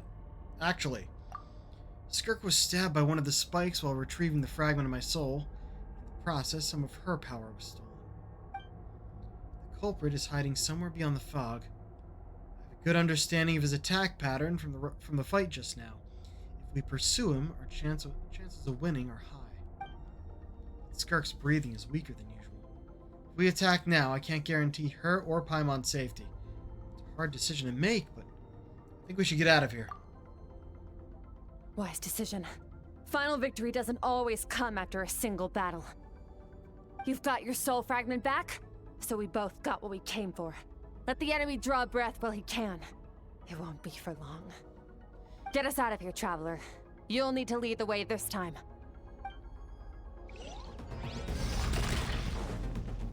Escape the collapsing abyss. Oh shit, really? Skirk, is your shoulder gonna be okay?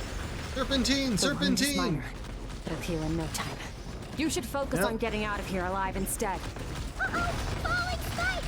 Run! Yeah, it'd be nice if they, like, gave us some stamina instead of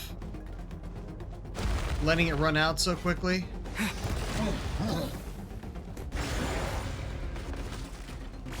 We don't need a fight, we just need a run. If only we could actually run. Looks like this place is about to collapse! Yeah, it'd be nice if they let me move! So, this guy's power has something to do with the all-devouring narwhal. Did you know that all along, Skirk? I had my suspicions. That's why I decided to investigate in the first place. Did they expect me to tarry in there? You literally just said escape. I was gonna fight those guys. Oh, we should be safe here, right? I no longer sense his presence. Can't have followed us out of that abyssal domain. Weaklings like him will find that my power is not so easily controlled. He won't be leaving that place until he's managed to digest it. The all-devouring narwhal. With its power, he even managed to steal from you, of all people. You seem surprised. I suppose that's fair. You've seen but a fraction of what that whale is capable of. That gaping maw could swallow a planet whole. Ugh. It's called the all-devouring narwhal for a reason. Devouring is what it does best. It can extract power from anything, dead or alive, as long as it manages to make physical contact. Yeah. When we had our run-in with that thing, Neverlet mentioned that it has an instinct to devour. Your dragon friend recognized the nature of its abilities and used the power of Hydro to protect you. That worked because it was in a satiated state, so it was somewhat less aggressive than usual.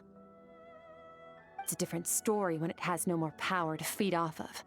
That's when its true voracious nature kicks in. It could devour everything on the planet in that state, which is why I cast it into that void space. But I hadn't counted on there being anyone left on this planet capable of wielding its power. To me, that says he must have encountered the whale a long time ago. Meaning, he must have known my master. Yeah, hearing you say the foul definitely got a reaction out of him. Exactly. It told me everything I needed to know. Hence why I said we both got what we came for. And I believe that brings our transaction to an end. Now that you're whole again, you can get back to your own journey. I'll handle the rest of this situation myself. No way! We can't leave now! Something was stolen from you because of us! We have to help you get it back! This isn't my first taste of failure or losing power. When you fall, you get back up again and become stronger. That's how it is. But what if that monster finds you before you're all better? Plus, how are you gonna get home? It's not like you can just go swoosh and open a door to the abyss again. Not without your full strength. I mean, why not? So, sticking with us for the time being doesn't sound so bad, does it? It's not out of pity. You said I don't want to be in your debt. Well, I still am. Fair enough. Then take this. What is it? A bag of Mora. Nothing in this world is free. I know that much. I'll leave the planning to you. Hurry up and decide where to go. We shouldn't linger. We should take Skirk somewhere she can rest. But where? Paimon gets the feeling Skirk wouldn't like being around a lot of people. Oh wait! Baizhu said we could rest in the back room of the pharmacy, didn't he? Let's head there! Really? That's where we're going? I mean, at least we'll get to explain to him what's going on.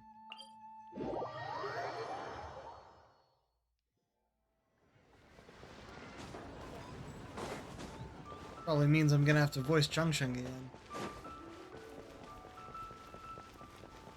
I really wish they didn't stop giving us more stamina.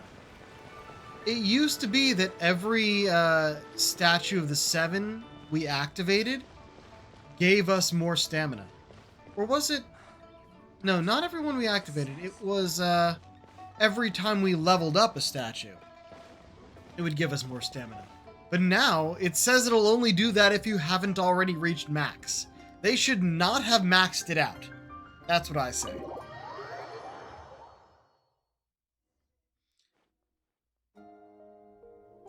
Huh. This bag from Skirk has a ton of Mora in it. Does she have a job or something? Wait, no. After what we saw at Wamin Restaurant, that seems impossible. Can you imagine? It would go something like... I'll be collecting my paycheck now, boss. Oh, sure thing. Wait, who are you? Have we met? Can't hold a job if you make everyone forget about you. So, what did you do to get all this Mora? Claimed some buried treasure, took care of a few monsters that were causing trouble. Nothing untoward. It's safe to use. You heard all that? You're not quiet, Paimon. A sonorous voice like yours is hard to miss. I wouldn't be surprised if the sound of it traveled to the nearest mountaintop. Then, did you by chance happen to hear Paimon's little, joke earlier? You mean when you called me Frosty the Lavender Melon? Guess you did, huh? Paimon's whispering needs some work. No, sorry. Paimon totally misspoke just now. She didn't say that at all. It was, okay, No. fine. The truth is, Paimon didn't like you all that much at the start, but things are different now. You helped the Traveler in a big way, so what do you say? Friends? She already told us she doesn't do friends. I noticed there was only one bed. Go ahead and get some rest. Wait, what about you? I don't get tired, and I don't need rest. I'm going to practice my sword work. That should help me regain some strength. But your shoulder... Hey, don't just leave! Whatever. Let her tire herself out. She'll come back eventually. Let's get some sleep, Traveler. That comfy bed is calling, Paimon. Right. Skirk is stubborn. Even if I try to convince her to take it easy, I doubt she'd listen. Paimon's right. Skirk will stop and take a break once she gets tired. I hope. I should just get some sleep.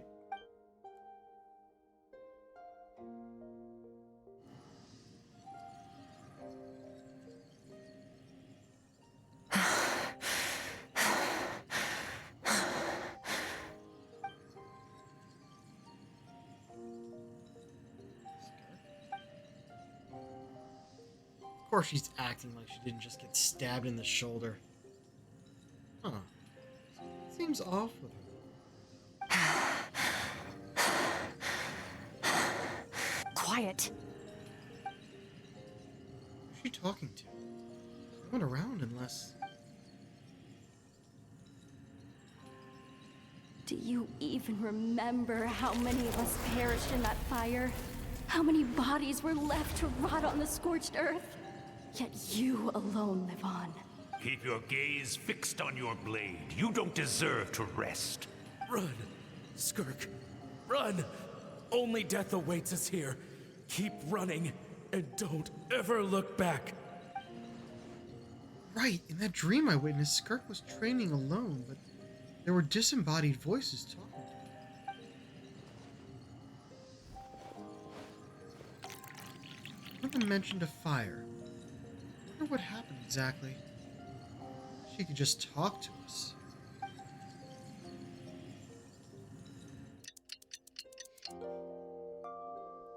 It'll be cold by the time she wakes up, but... Getting an early night's sleep is the best. Yeah, shut up. Wait, Skirk? Have you been sitting out here the whole night? The bed's all yours if you want it.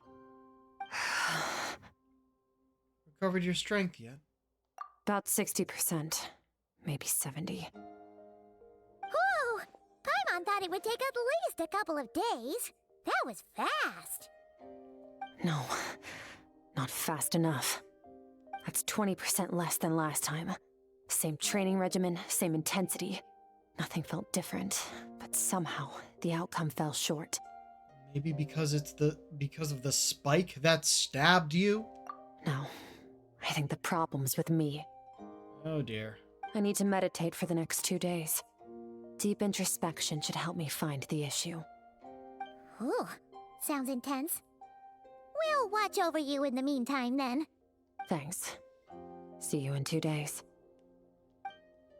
Watching over her, she can continue to see us for those 2 days.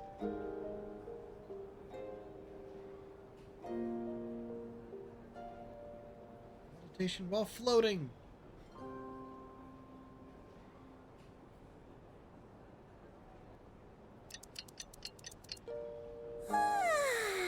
Skirk is still meditating, huh?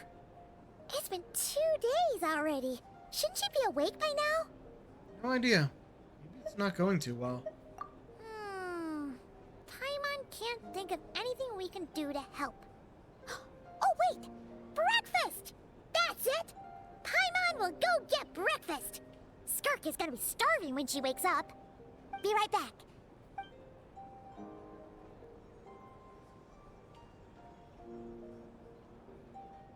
Skirk looks so serene.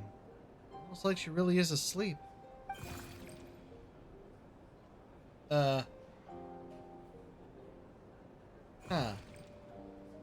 You again? What are you doing here?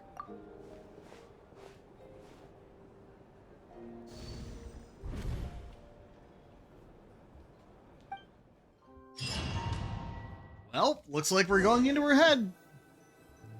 Time to help her fight her inner demons. This place feels familiar, but where am I exactly? There are towering cliffs, withered trees, and a strange river flowing from the horizon all the way here. But it's broken up several times along the way with a waterfall at each breakpoint. Closer inspection, color of the water is changing. The closer I get to the lower portion, the darker it becomes, almost as if... Did you bring me here? This must mean this is... That's right. This is Skirk's inner world. You speak! Think of it as the threshold between the soul and dreams. This isn't your first time here, but what you remember is probably a space covered in darkness. I only managed to illuminate a small portion for you back then. So, you can speak. Actually, it's my first time talking to someone like this.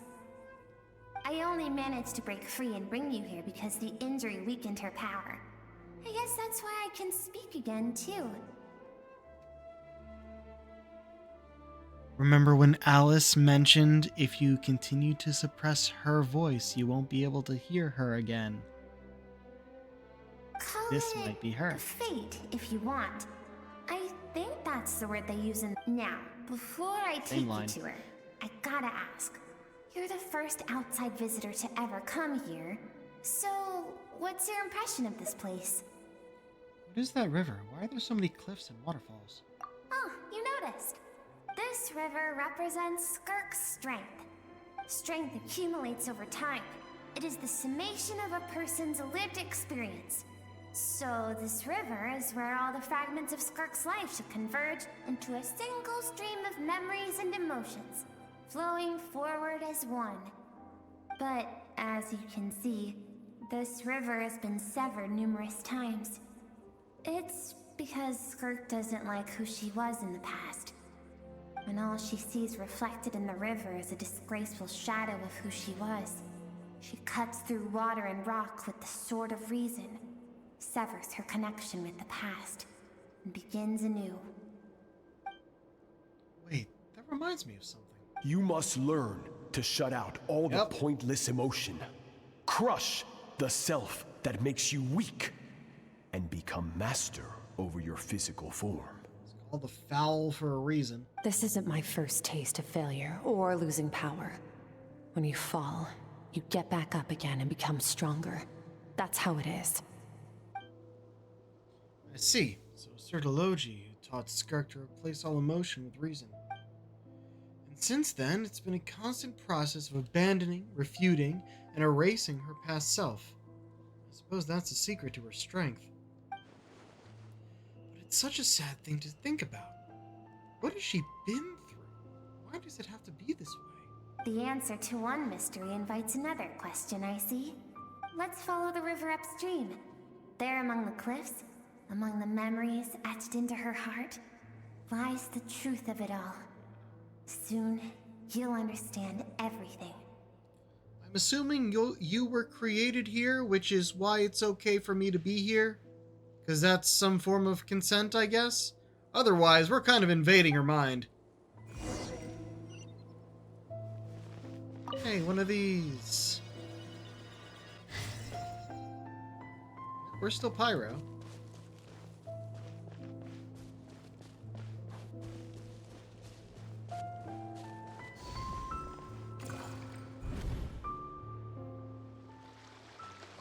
This looks like a coastline, huh? I recognize the drawing in the sand.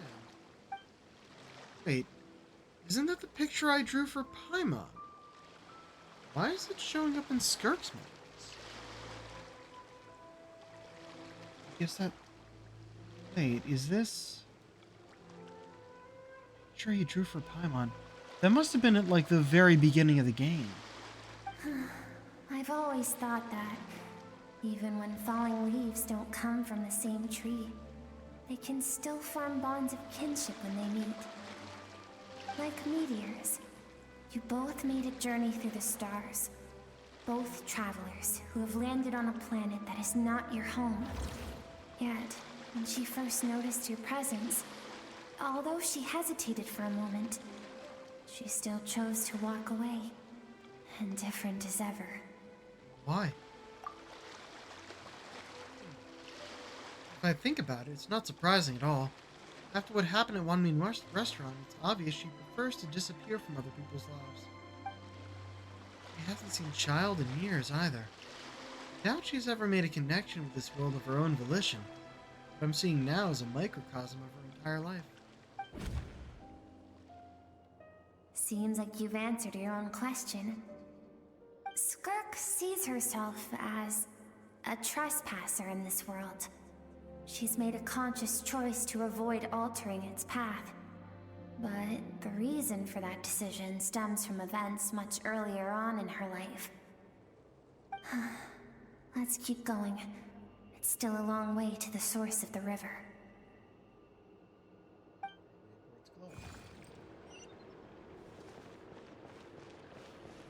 at least it's moving at a good pace.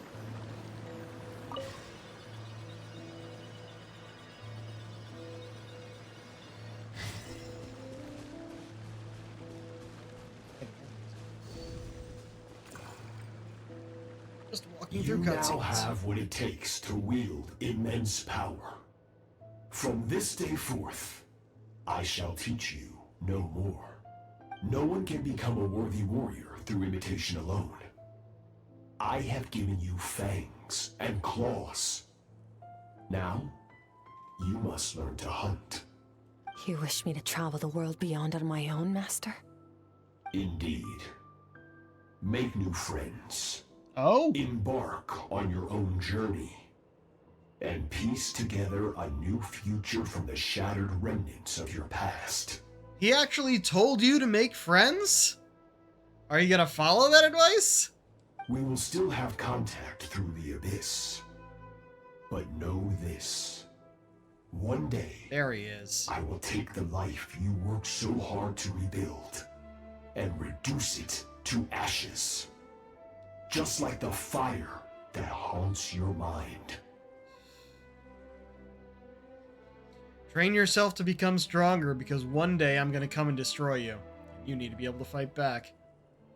He's got that black hole inside him. Why do you do that? I have told you before. Fear is the catalyst for human evolution.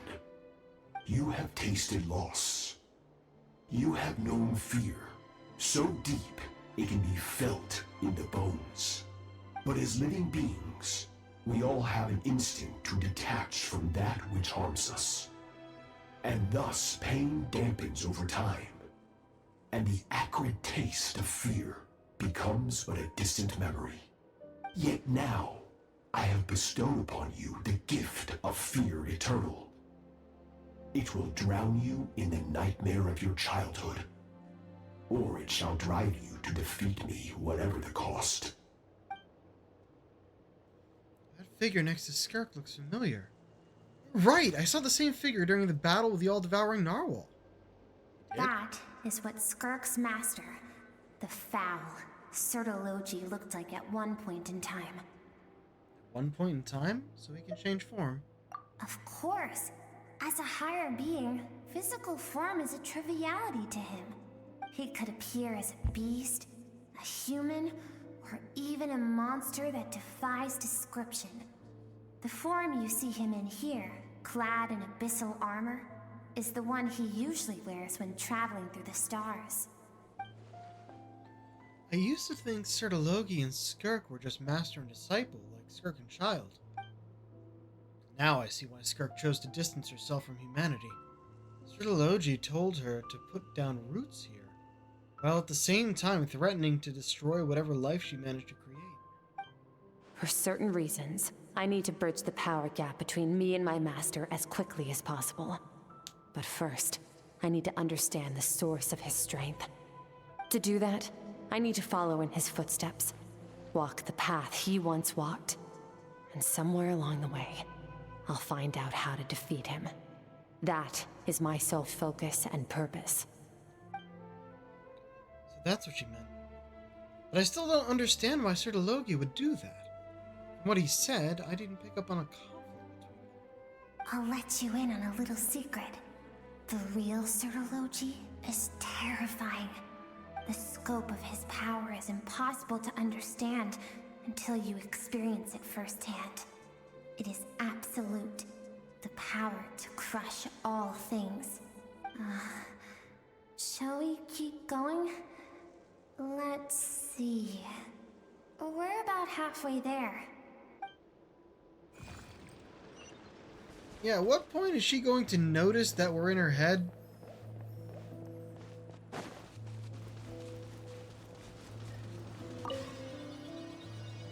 She didn't want us seeing her memories in the first place, and you let us in. I still want to know why or who you are.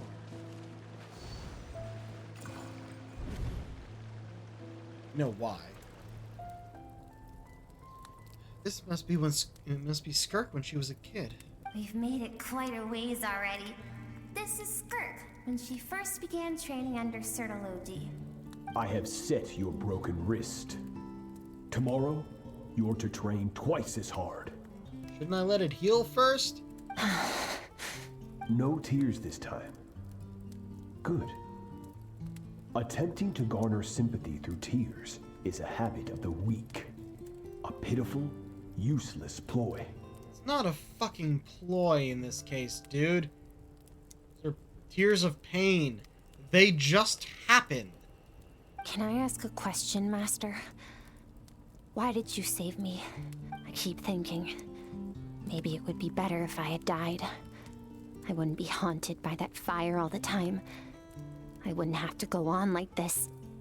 I saved you because I have a plan for you. It has been too long since I fought a battle that demanded my full strength, and I hunger for it. Every so-called genius and prodigy I have faced has crumbled like sand underfoot. Before me, even fate bends the knee. So, I will teach you everything I know. Train you by whatever means necessary, in the hope that one day, you might surprise me. But I don't want to draw my sword against you, Master. What you want matters little. Among the boundless sea of stars, the cries of the weak are but faint murmurs that disappear into the void. You of all people know that well. This man is fucking evil. Yes, Master. Well, actually, evil From may that not be. day forward, all she knew was grueling training, emptiness, and fatigue. After some time, her talent bloomed, and she gained control over her emotions, like her master. How should I put it? It was not that human emotion disappeared from her heart, but that reason came to dictate all she was allowed to feel. I suppose it was at this point that she became the Skirk you know today. So, Sir Delogi saved Skirk from a disaster when she was a child. Never even tried to hide his ulterior motive. I suppose it leaves one final mystery. What really happened with the disaster back then? Sir Delogi's final words to Skirk were cold and cruel, but Skirk's reaction made it seem like it was a truth she knew all too well. I have a feeling it all comes back to what happened back then. We're nearly there. I almost don't want to reach the end. Well, shall we? This is the final stretch.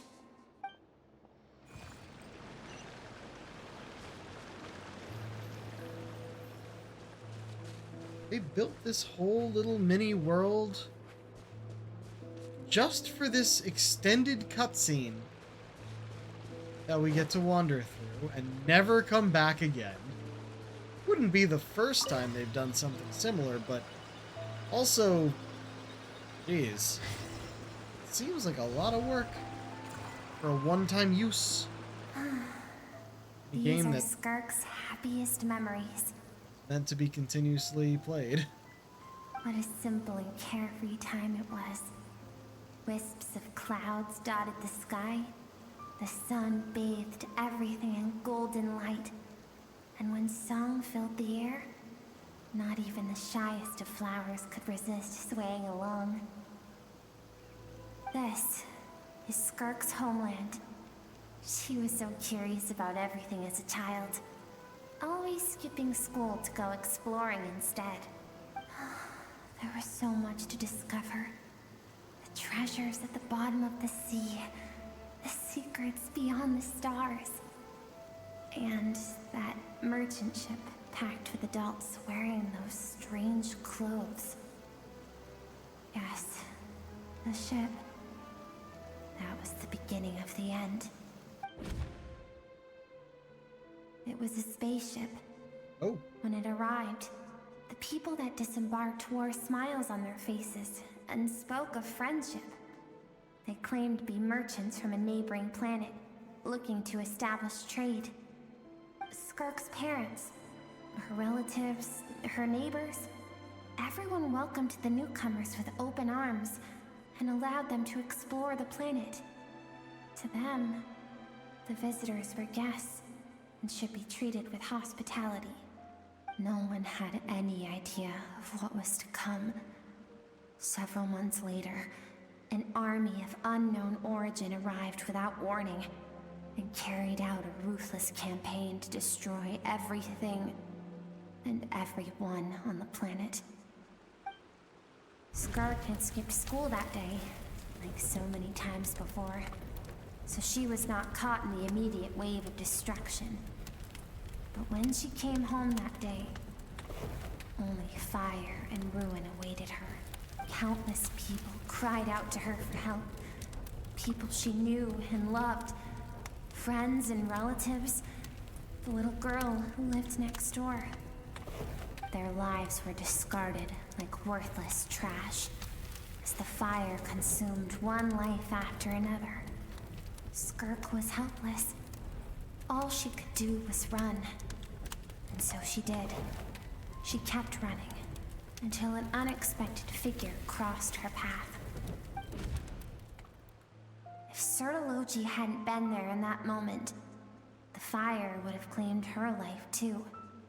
And there she would have remained, left to rot in the scorched earth, with no answer as to why any of this was happening.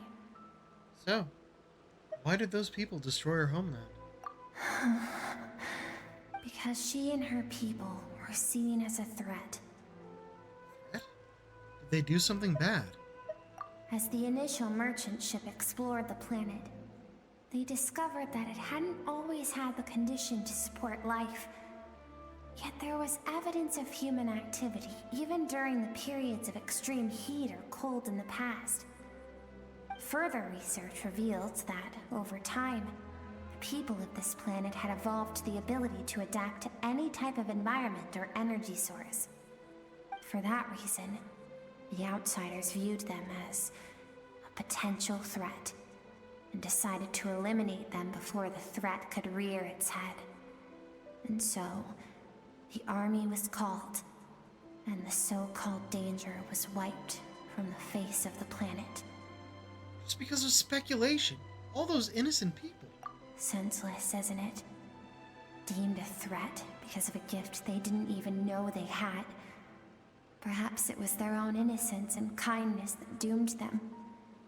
But in the end, that was lost to the blaze as well.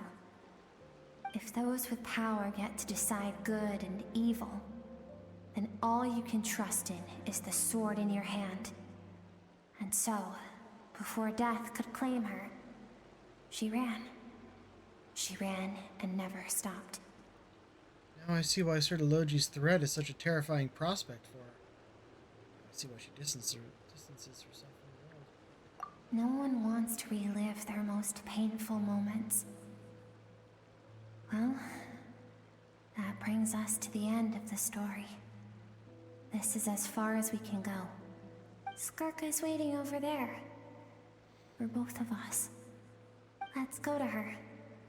It's time to fulfill my purpose. And my greatest wish over all these years.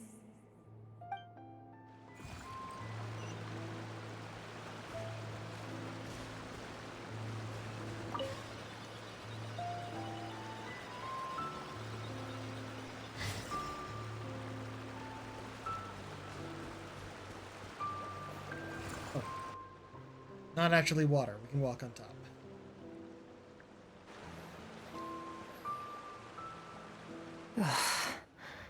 So all this, just so you could bring him here. I have things to say to you. Well, to me. I want someone to witness our reconciliation, even if it takes an argument to get there. And he is the best choice in this moment. Wait, then you must be... Her suppressed emotional self. The version of herself she keeps locked in the recesses of her mind, stifled by reason. Yep. All those rejected impulses, those discarded aspects of your past selves, they are a part of me now. I am who you used to be. Someone you have refused to face for too long. So, I came to face you instead. You're wrong. I've faced you all along. And that's exactly why I keep you locked here. Your existence makes me weak. Moments of joy and longing are when we are most vulnerable. Don't forget, it was a penchant for goodness over reason that doomed our homeland in the first place. The vastness of the universe renders everything insignificant. Our feelings most of all. Even so, learning from the mistakes of the past doesn't have to mean erasing everything. Strip yourself of your so-called weaknesses, emotions like kindness and empathy, and what makes you any different from the ruthless soldiers who slaughtered our people? The difference is that I'm doing what is right, what is necessary. I allow you to exist, but with limited freedom. That is the greatest kindness I can offer. I have shouldered everything you couldn't carry. I rose above the numbness and emptiness, and it was cold, unfeeling reason that brought me this far. It made me who I am. It made me strong. That is the problem. I want to shoulder those things together. On the grand scale of the entire universe, maybe our feelings are vanishingly small, but why should that mean they don't matter? Emotion gives warmth to the cold expanse of space. It gives meaning to the world around us. Think back to those nights of gazing at the stars, those afternoons of exploring the unknown. Think back and let them grant you peace. A brief respite from the pressure you put on yourself.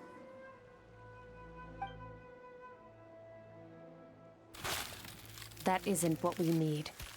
It's exactly what we need. Aren't you curious about why recovering your strength has taken longer than normal this time? Finally, you get to the important part. That is the only answer I came here to find. Then look around. Look at your inner world. You cast aside your dreams and curiosity, and in doing so, you lost your original motivation. You severed all connection to who you used to be, so you can no longer draw strength from your past. Now, the only things driving you forward are fear and survivor's guilt. But these cannot take you far enough. And so, this river, the source of your strength, grows more polluted by the day. And do you think that means I should seek help from a weak little thing like you? Your emotional self isn't weak. The fact that she transcended time and broke free from her constraints to come and face you, that proves it. Thank you for saying that. I knew bringing you here would be the right choice. To be honest, I'm not here to argue with you. This isn't about who's right or wrong. And in fact, I agree that in order to make it through the wake of that tragedy, we had to distance ourselves from the pain through reason over emotion. But what is right at one point in time isn't always right forever. I know you will never forget that fire. I know the fact that you were the sole survivor fills you with guilt. And I know that among the voices that haunt you, mine is there too. Because deep down, you know that you didn't turn out to be the person you wanted to be. All those unfulfilled hopes are like knives to the heart. And I don't want you to hurt anymore. So even if you can't accept me, I hope, at least, that you can let go. I keep thinking, maybe it would be better if I had died. I wouldn't be haunted by that fire all the time. I wouldn't have to go on like this.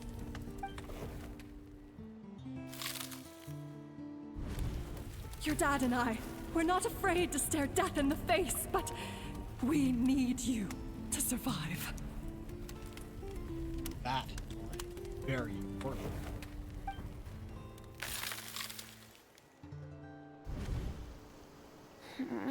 I'm sick of being a kid. There's so many amazing things out there, and I'm ready to see them all.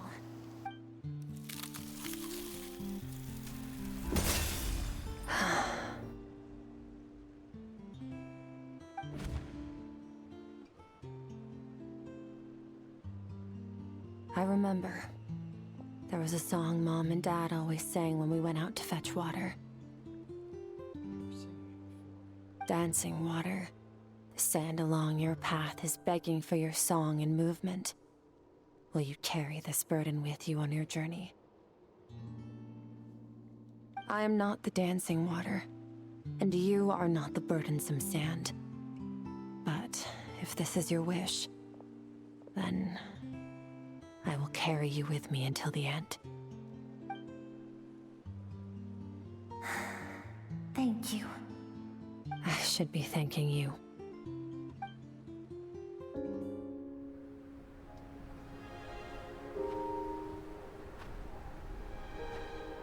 Stylized, can see.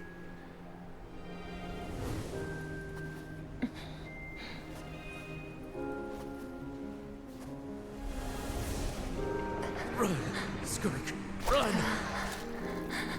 Remember, leave no one alive! Heed my words, Skirk. Let fear take root in your soul. Did you survive? Why was it only you? Skirk, did you become a positive light in this world?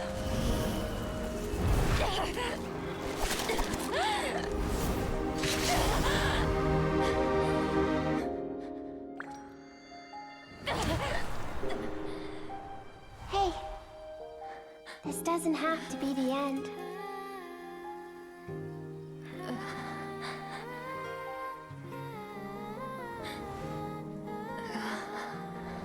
Life is a gift. Don't let darkness claim it.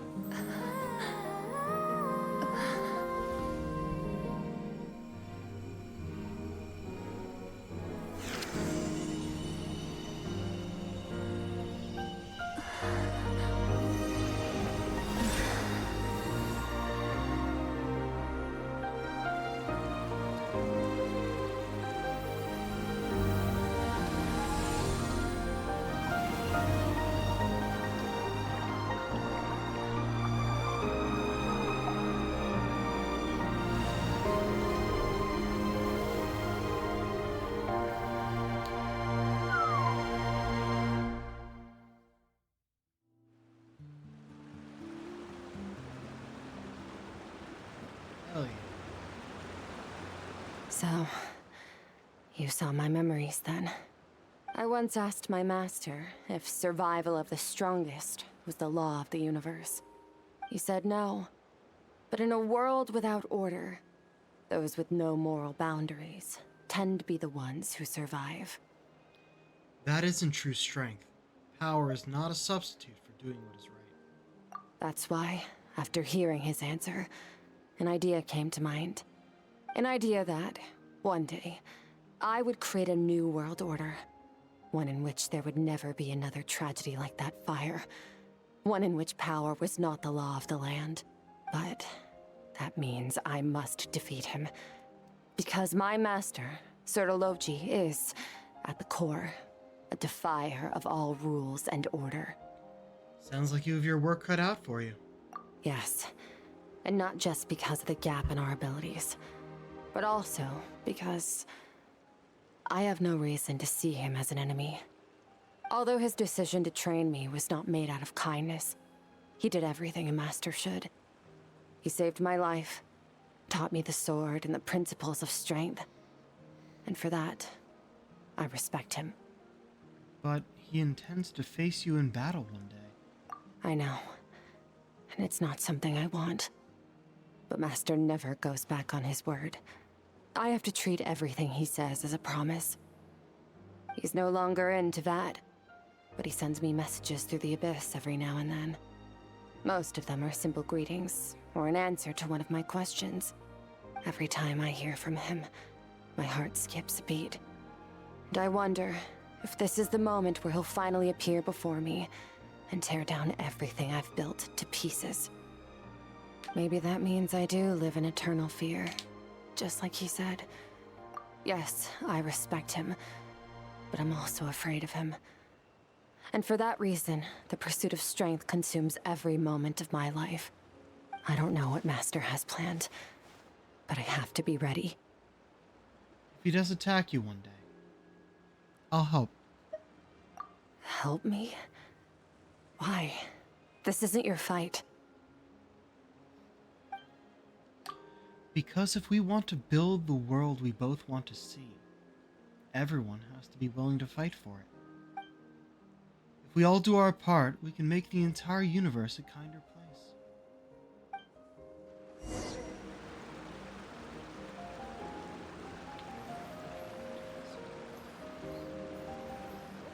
How far can I go here? Nope.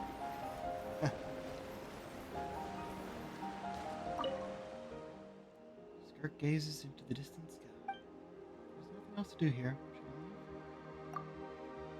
Let's see why we wouldn't. He just said there's nothing else to do here.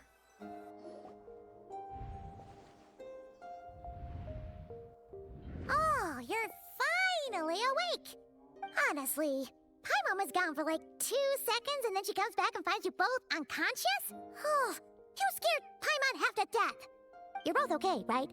What does it look like? Looks like your strength is back. You look stronger than ever. Only water from the source can cleanse the rot and filth that flows from the past into the future. I taught you to incorporate the experiences from your journey into how you fight. I suppose what happened today will become an inseparable part of who I am. Okay, so Paimon feels like she's missing some important context. But whatever. Paimon brought back tons of delicious snacks! Let's dig in! Well, I don't really know what's going on here, but I have food! The three of you enjoy the snacks. Alright, it's about time we finished what we started. We're gonna deal with this thief for good, right? Finally, let's show them what we're made of. This time, I'm not going to tell you to hold back. But having digested even more power in the meantime, he's going to be tougher than before. The good news is, we have no reason to pull our punches this time. So, let's go. Same place as last time. Past time I usually end, but no, we are absolutely finishing this today. There's not going to be enough left for a full stream, so let's get it.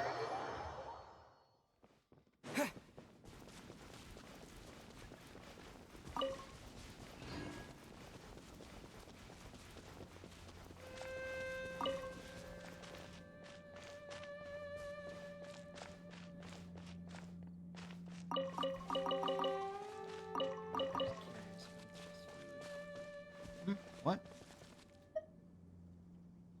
Okay, we've definitely found this before, but expect there to be something there. I completely forgot what happened in this area. Oop, it's still open.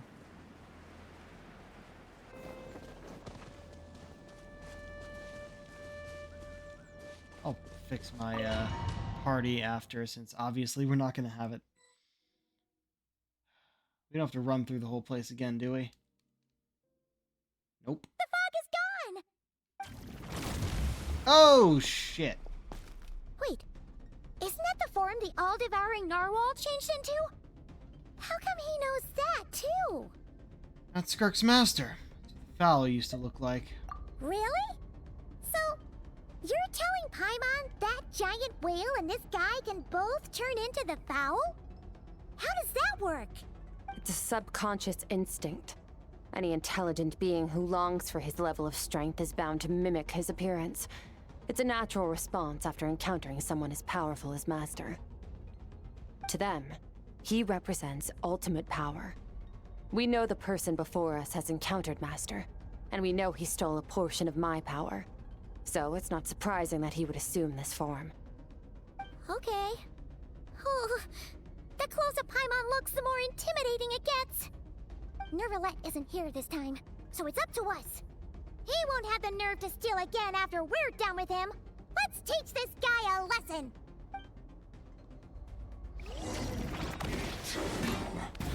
Merciless. Paradigm shift. Blood Serpent's Broken Edge.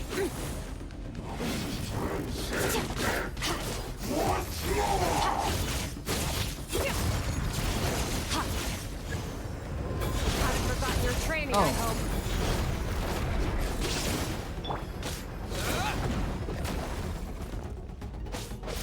Bombs away! Annihilate. Power. Yeah! Star shall be his crown.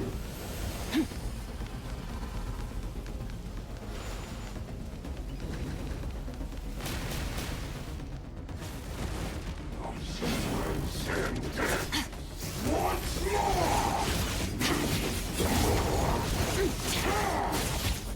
Mine to wield.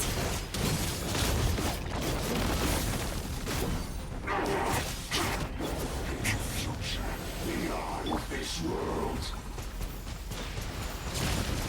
Water jet!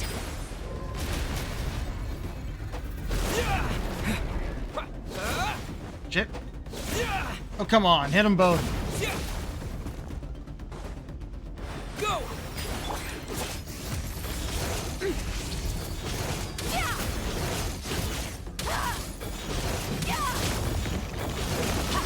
Got him.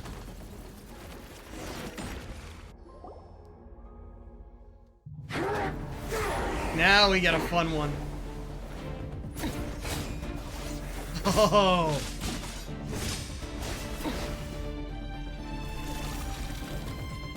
This again. Watch out!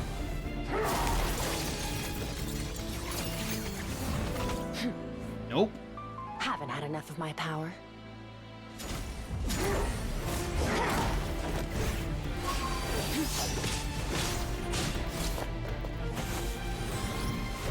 Take this!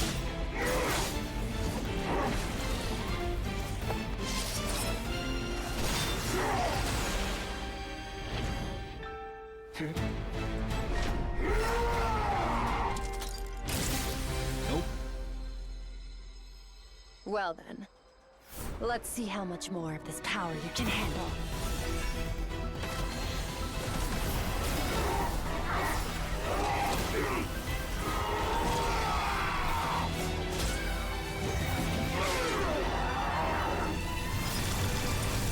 Ooh! Sword shatter.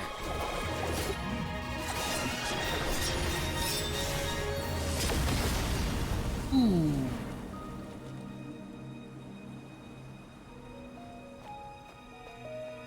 Castle shatter.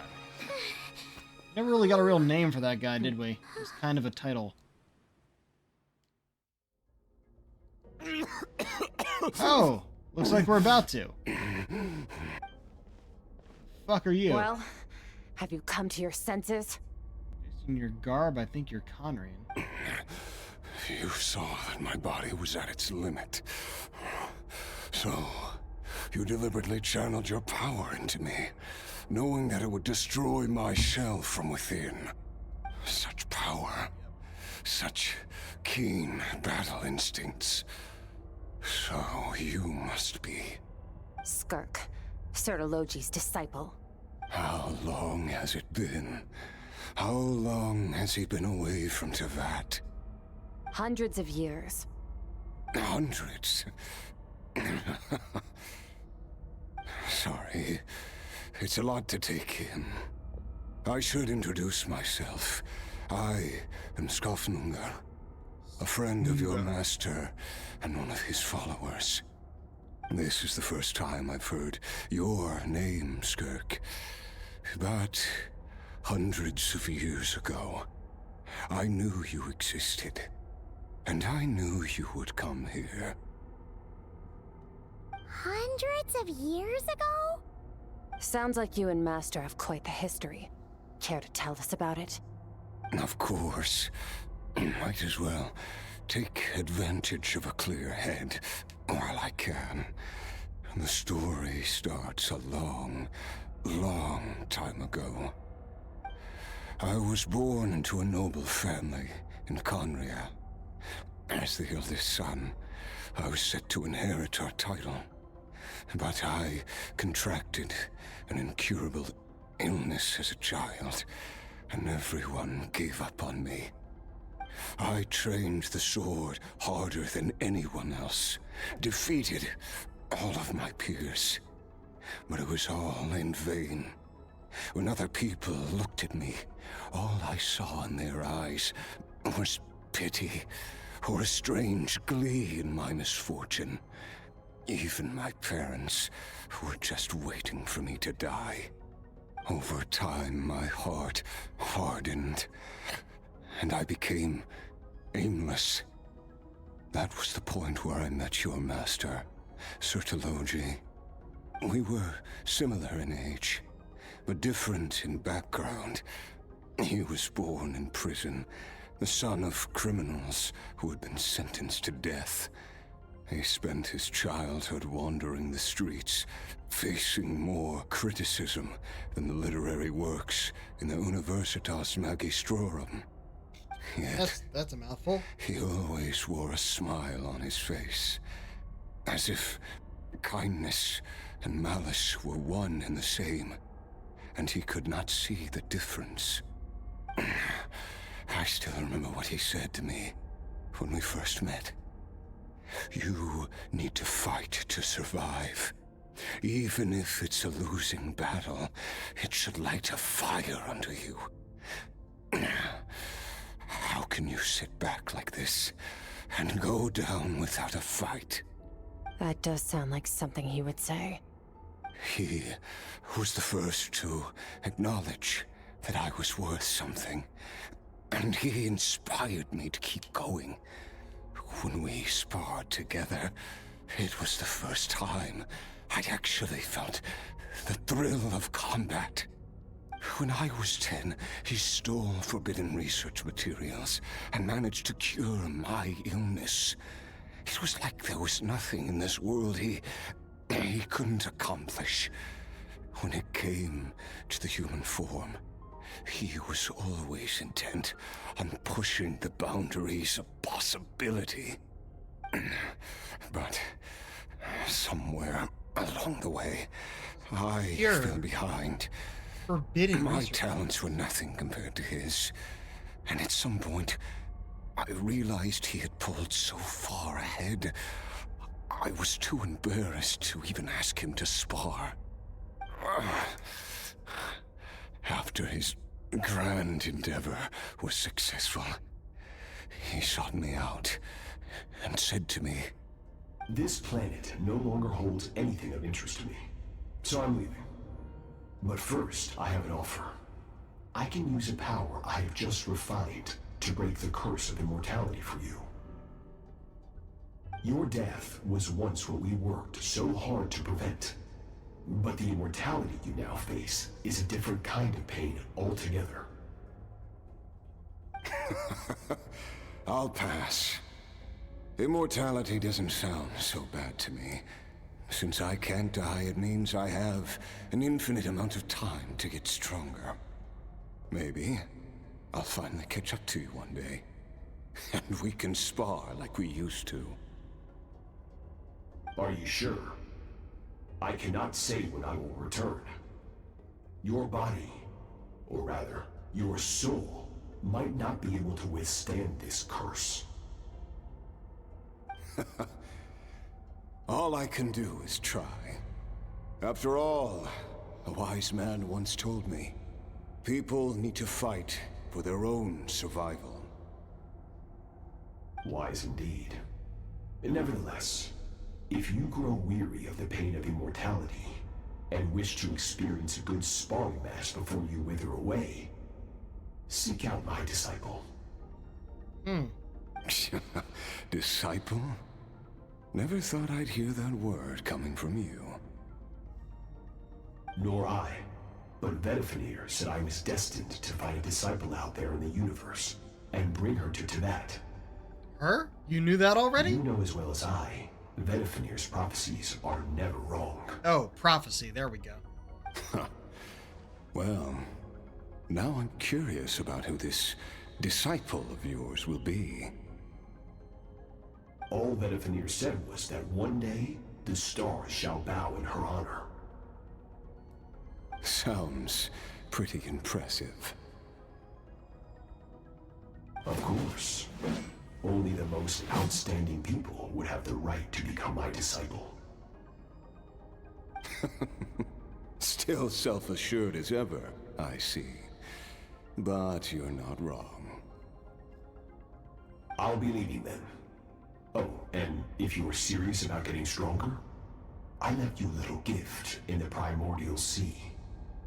As I've said before, walk whatever path you want. Freedom means even the wicked get to make their own choices. Waiting for me in the primordial sea was the all-devouring narwhal, already beaten into submission by Sertologi. In its weakened state, I was able to cut off part of its flesh and sew it into my own heart. Okay. Your heart? That sounds like torture. How did you even survive that? Curse of immortality. Because, of course, I bear the curse of immortality. So, you used the curse to turn yourself into a vessel for power. Even with that whale's ability, devouring power like that is not something the human body can withstand. With your body and soul constantly at the breaking point, it was the curse of immortality that sustained you. But that is not the path to strength. You have to pour your heart into it, work for it, dream of it. Instead, you stole something that didn't belong to you, and it backfired. You're right. I should have known better, but I had already pushed myself to my limits, and he was still miles ahead of me. So I had to take a leap of faith. I miss your master. I miss the days when we were all together, troublemakers without a home. I don't regret the choice I made. But if you'll allow it, I do want to apologize. To both of you. After the beating we just gave you, I think we can call it even. You're an interesting one as well. Sertologi's disciple. That's a lot to live up to. It can't have been an easy experience. I know what he's like. He rules with an iron fist, using despair and fear to force you to catch up to him, all the while standing ever out of reach. We're like mountain climbers in the dark, never knowing how much higher we have to climb, or when we will see the sun again. True. But I made up my mind long ago. No matter how dark it gets, I will not give in to despair. I will overcome it. Besides, after hearing your story, I suspect what Master really wants is not a battle that demands his full strength, but rather a defeat without regrets. Oh? Since you're his friend, you must have some things in common. The first time we came here, when you stabbed me through the fog and stole my power, I felt no emotion coming from that spike. But when you had to devote all your strength fighting me just now, I could feel joy and passion emanating from your blade. It was the joy of a researcher discovering the truth of the world, the joy of an artist uncovering a temple of wonders. Interesting. I'm certain I didn't express those emotions outright, yet you were able to read them from my blade, like a glimpse into my inner world. You're right. That battle brought me an unbridled sense of joy, and my defeat brings me no regret whatsoever. Exactly. I think Master also craves a battle like that. One where his opponent forces him to use all his strength, unlock the extent of his potential, and transcend his own limits. A battle to end all battles. After which, all can come to an end. Including, perhaps, his life. For that very reason, good and evil are meaningless to him. He has one purpose, one goal: to complete himself. It's one of the secrets to his strength. Perhaps you're right. Perhaps that is his goal. What a battle that would be. Oh, to witness such a...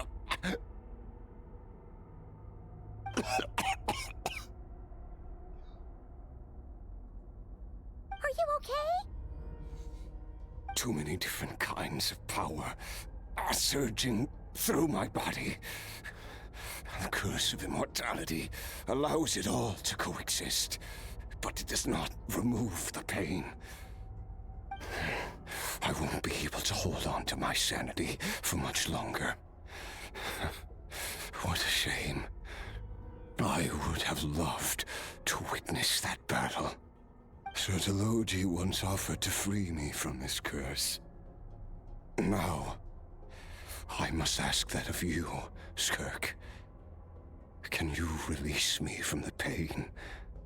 I can, but not through death, if that's what you were hoping for. It's not a suitable punishment for your crime. As an alternative, I can take your consciousness, along with all the power you've consumed, and smash it to pieces. The impurities will dissipate, and under the curse of immortality, your mind and body will regenerate. When that process is complete, you will be back to who you were before, no longer tortured by powers you can't control. But it will be a time-consuming and painful process. The decision is yours to make. I accept. And who knows?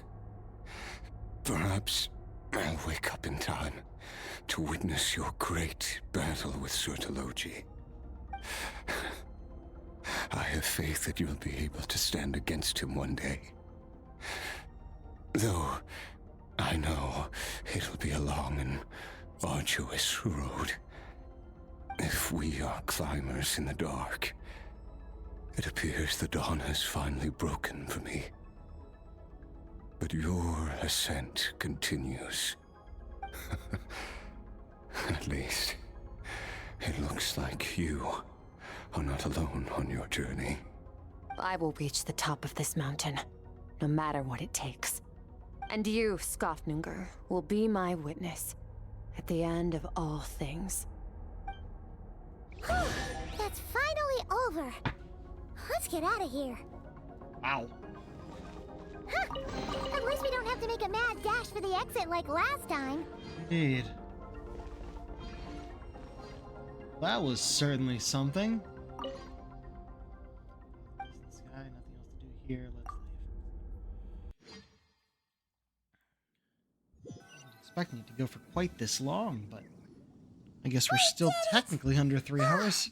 It's only been a few days, but it feels like forever. Once again, we've proved there's nothing we can't overcome. We're just that awesome. I didn't even break a sweat. Wow, you sound even more confident than usual. Guess you really have become stronger. Today sure went by fast. It's night already. Oh wait, that reminds Paimon. The stars you mentioned, the ones that died out, are they back now? Yes. The power Skofnungr stole has been returned. So, the stars have regained their light. Great! Huh, it's crazy that you even noticed their light was gone. There are so many stars in the sky. If a few disappeared, Paimon definitely wouldn't be able to tell. I suppose it's because I have gazed upon this sky for centuries. The false stars, hanging in the meticulously planned sky, glittering with rotten light. It's not real. And yet, it is for that very reason that I can look upon it and enjoy the momentary peace it brings. It's beautiful, I agree. I'd like to see what it's like up there. Even the most beautiful of bubbles has to burst. We will return to the real universe one day, whether of our own volition or not. Time marches ever forward. Even the innocent and naive will taste life's bitterness. Yet through hardship, we grow, until we learn to seize the sands of time for ourselves, and uncover our true strength. Though we gaze upon a false sky, its vastness and majesty is palpable. One can only wonder, what is it going to take for kindness to reign supreme in the vast expanse of the universe? Ugh, this is all going over Paimon's head. But if she knows one thing, it's that the Traveler always finds a way. Right. Ever since we met, he has filled Paimon's days with happiness. No matter how tough things get, he always finds a way to make it better. I appreciate the Too big praise, a job but for still. one person, then we'll do it with two. And if two's still not enough, then three. We've met so many amazing friends and accomplished so many amazing things. As long as we don't give up, we can make any wish come true. I suppose when it comes to you, anything is possible. Well, I We're the should be going. protagonist, after all. Now that my power is no longer isolated from my emotions, I need more practice to get used to it. When will we meet again? I suppose fate will decide. Maybe we'll bump into each other on the street. Or maybe we'll reunite on a different planet entirely. Regardless, reunions and partings are but passing moments. More than anything, I hope that at the end of this journey, wherever it takes us, we stand in a world reborn. One without war, pain, or forced partings. One where new life can bloom, even where there was once nothing but scorched earth. For this, we must all work to become stronger. Of course. I'm not calling her master. Goodbye, traveler. Remember your training. Make sure to put it to use.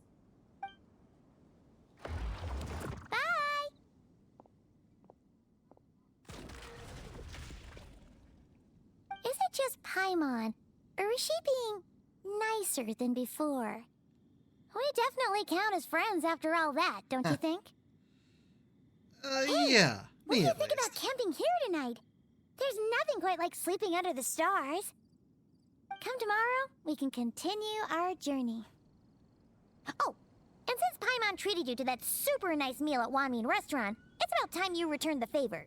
And a call back to the very beginning of the quest, of course. Whispers betwixt stars and night. Complete. That was really cool. Oop, Dream Mirror Remnant. And training review. Lingering Euphoria. We get our instrument? Sleepless. Alright, hold on a moment. That's all over there. First, I'm going to grab this.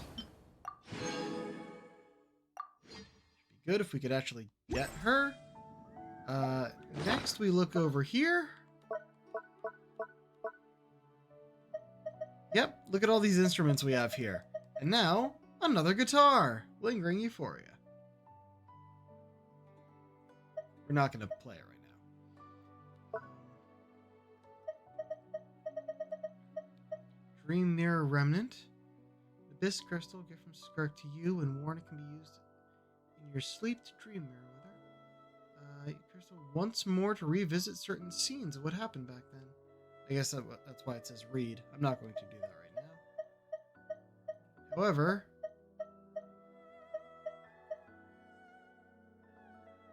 was it not here? There it is.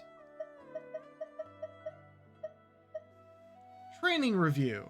After completing Skirk's rigorous training, you and she compiled a summary of your experiences, documenting your relentless efforts and her grueling trials. Though the training has ended, revisiting these records can still yield invaluable insights. What does that mean? Oh! Okay. That's just the same thing. Now that we've read it, we got these from it. Cool. So we got rewards. When did I guess I haven't turned those in. I need to go back and turn some of these in, apparently. Not that it'll get me much. I just don't want them anymore. And, of course, we still have a shit ton of these because We're not allowed to upgrade it any further. Okay. Where the hell are we? Ah, over here. Right. So. We should definitely be heading somewhere and ending stream. I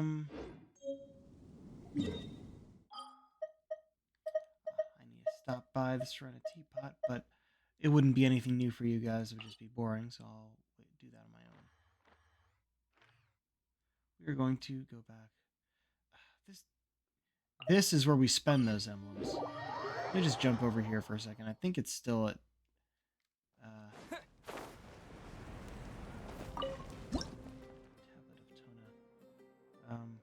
yeah, max level for current version. It goes up to 50. We've had these in other realms as well, but they only unlock levels as the releases go by. So, back here. Before we go, how many of these can we get? Just the one. Ah, damn. Actually, I do have, what, 450? No, 725 of this. We could get 2 and then just pull again. Let's see. And maybe being on stream will give me luck.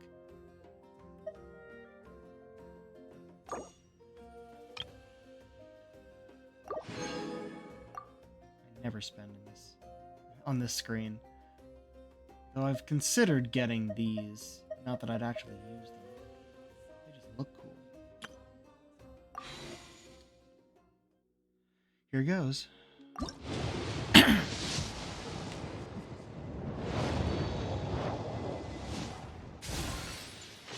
Thrilling Tales of Dragon Slayers. Thrilling Tales of Dragon Slayers. Slingshot.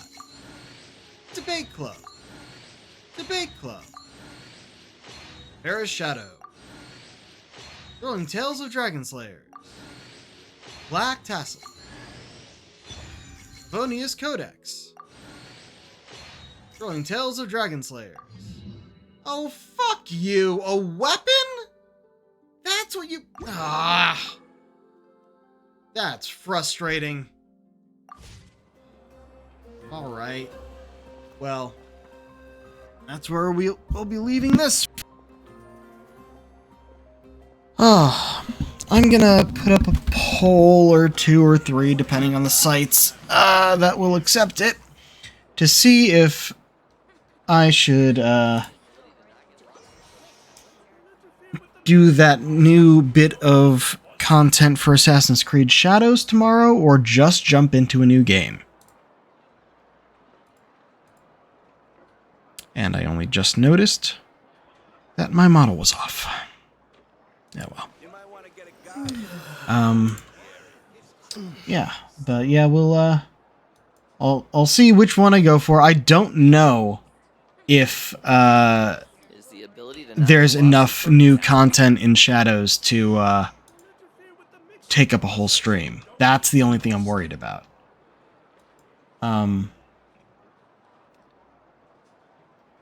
We will be playing it eventually. I just don't know if we're going to do it tomorrow or wait until the big story drop that comes out with Claws of Awaji, which I think gives us a new map. That should be pretty cool. Alright. Let's see who to raid. Will you allow raid today? No. Man. It may just be because we don't have enough viewers, but normally she allows raids. Damn. Guess we'll have to, wait on that. We raided you yesterday. How about... Oh, looks like Lanny Pator just started, doing some level ups. Playing some more Dark Urge in the in Baldur's Gate 3. I've never seen that outfit before. That's interesting. Alright, let's send y'all over there. And until next time, this is the Pirate King signing off. Have a good night.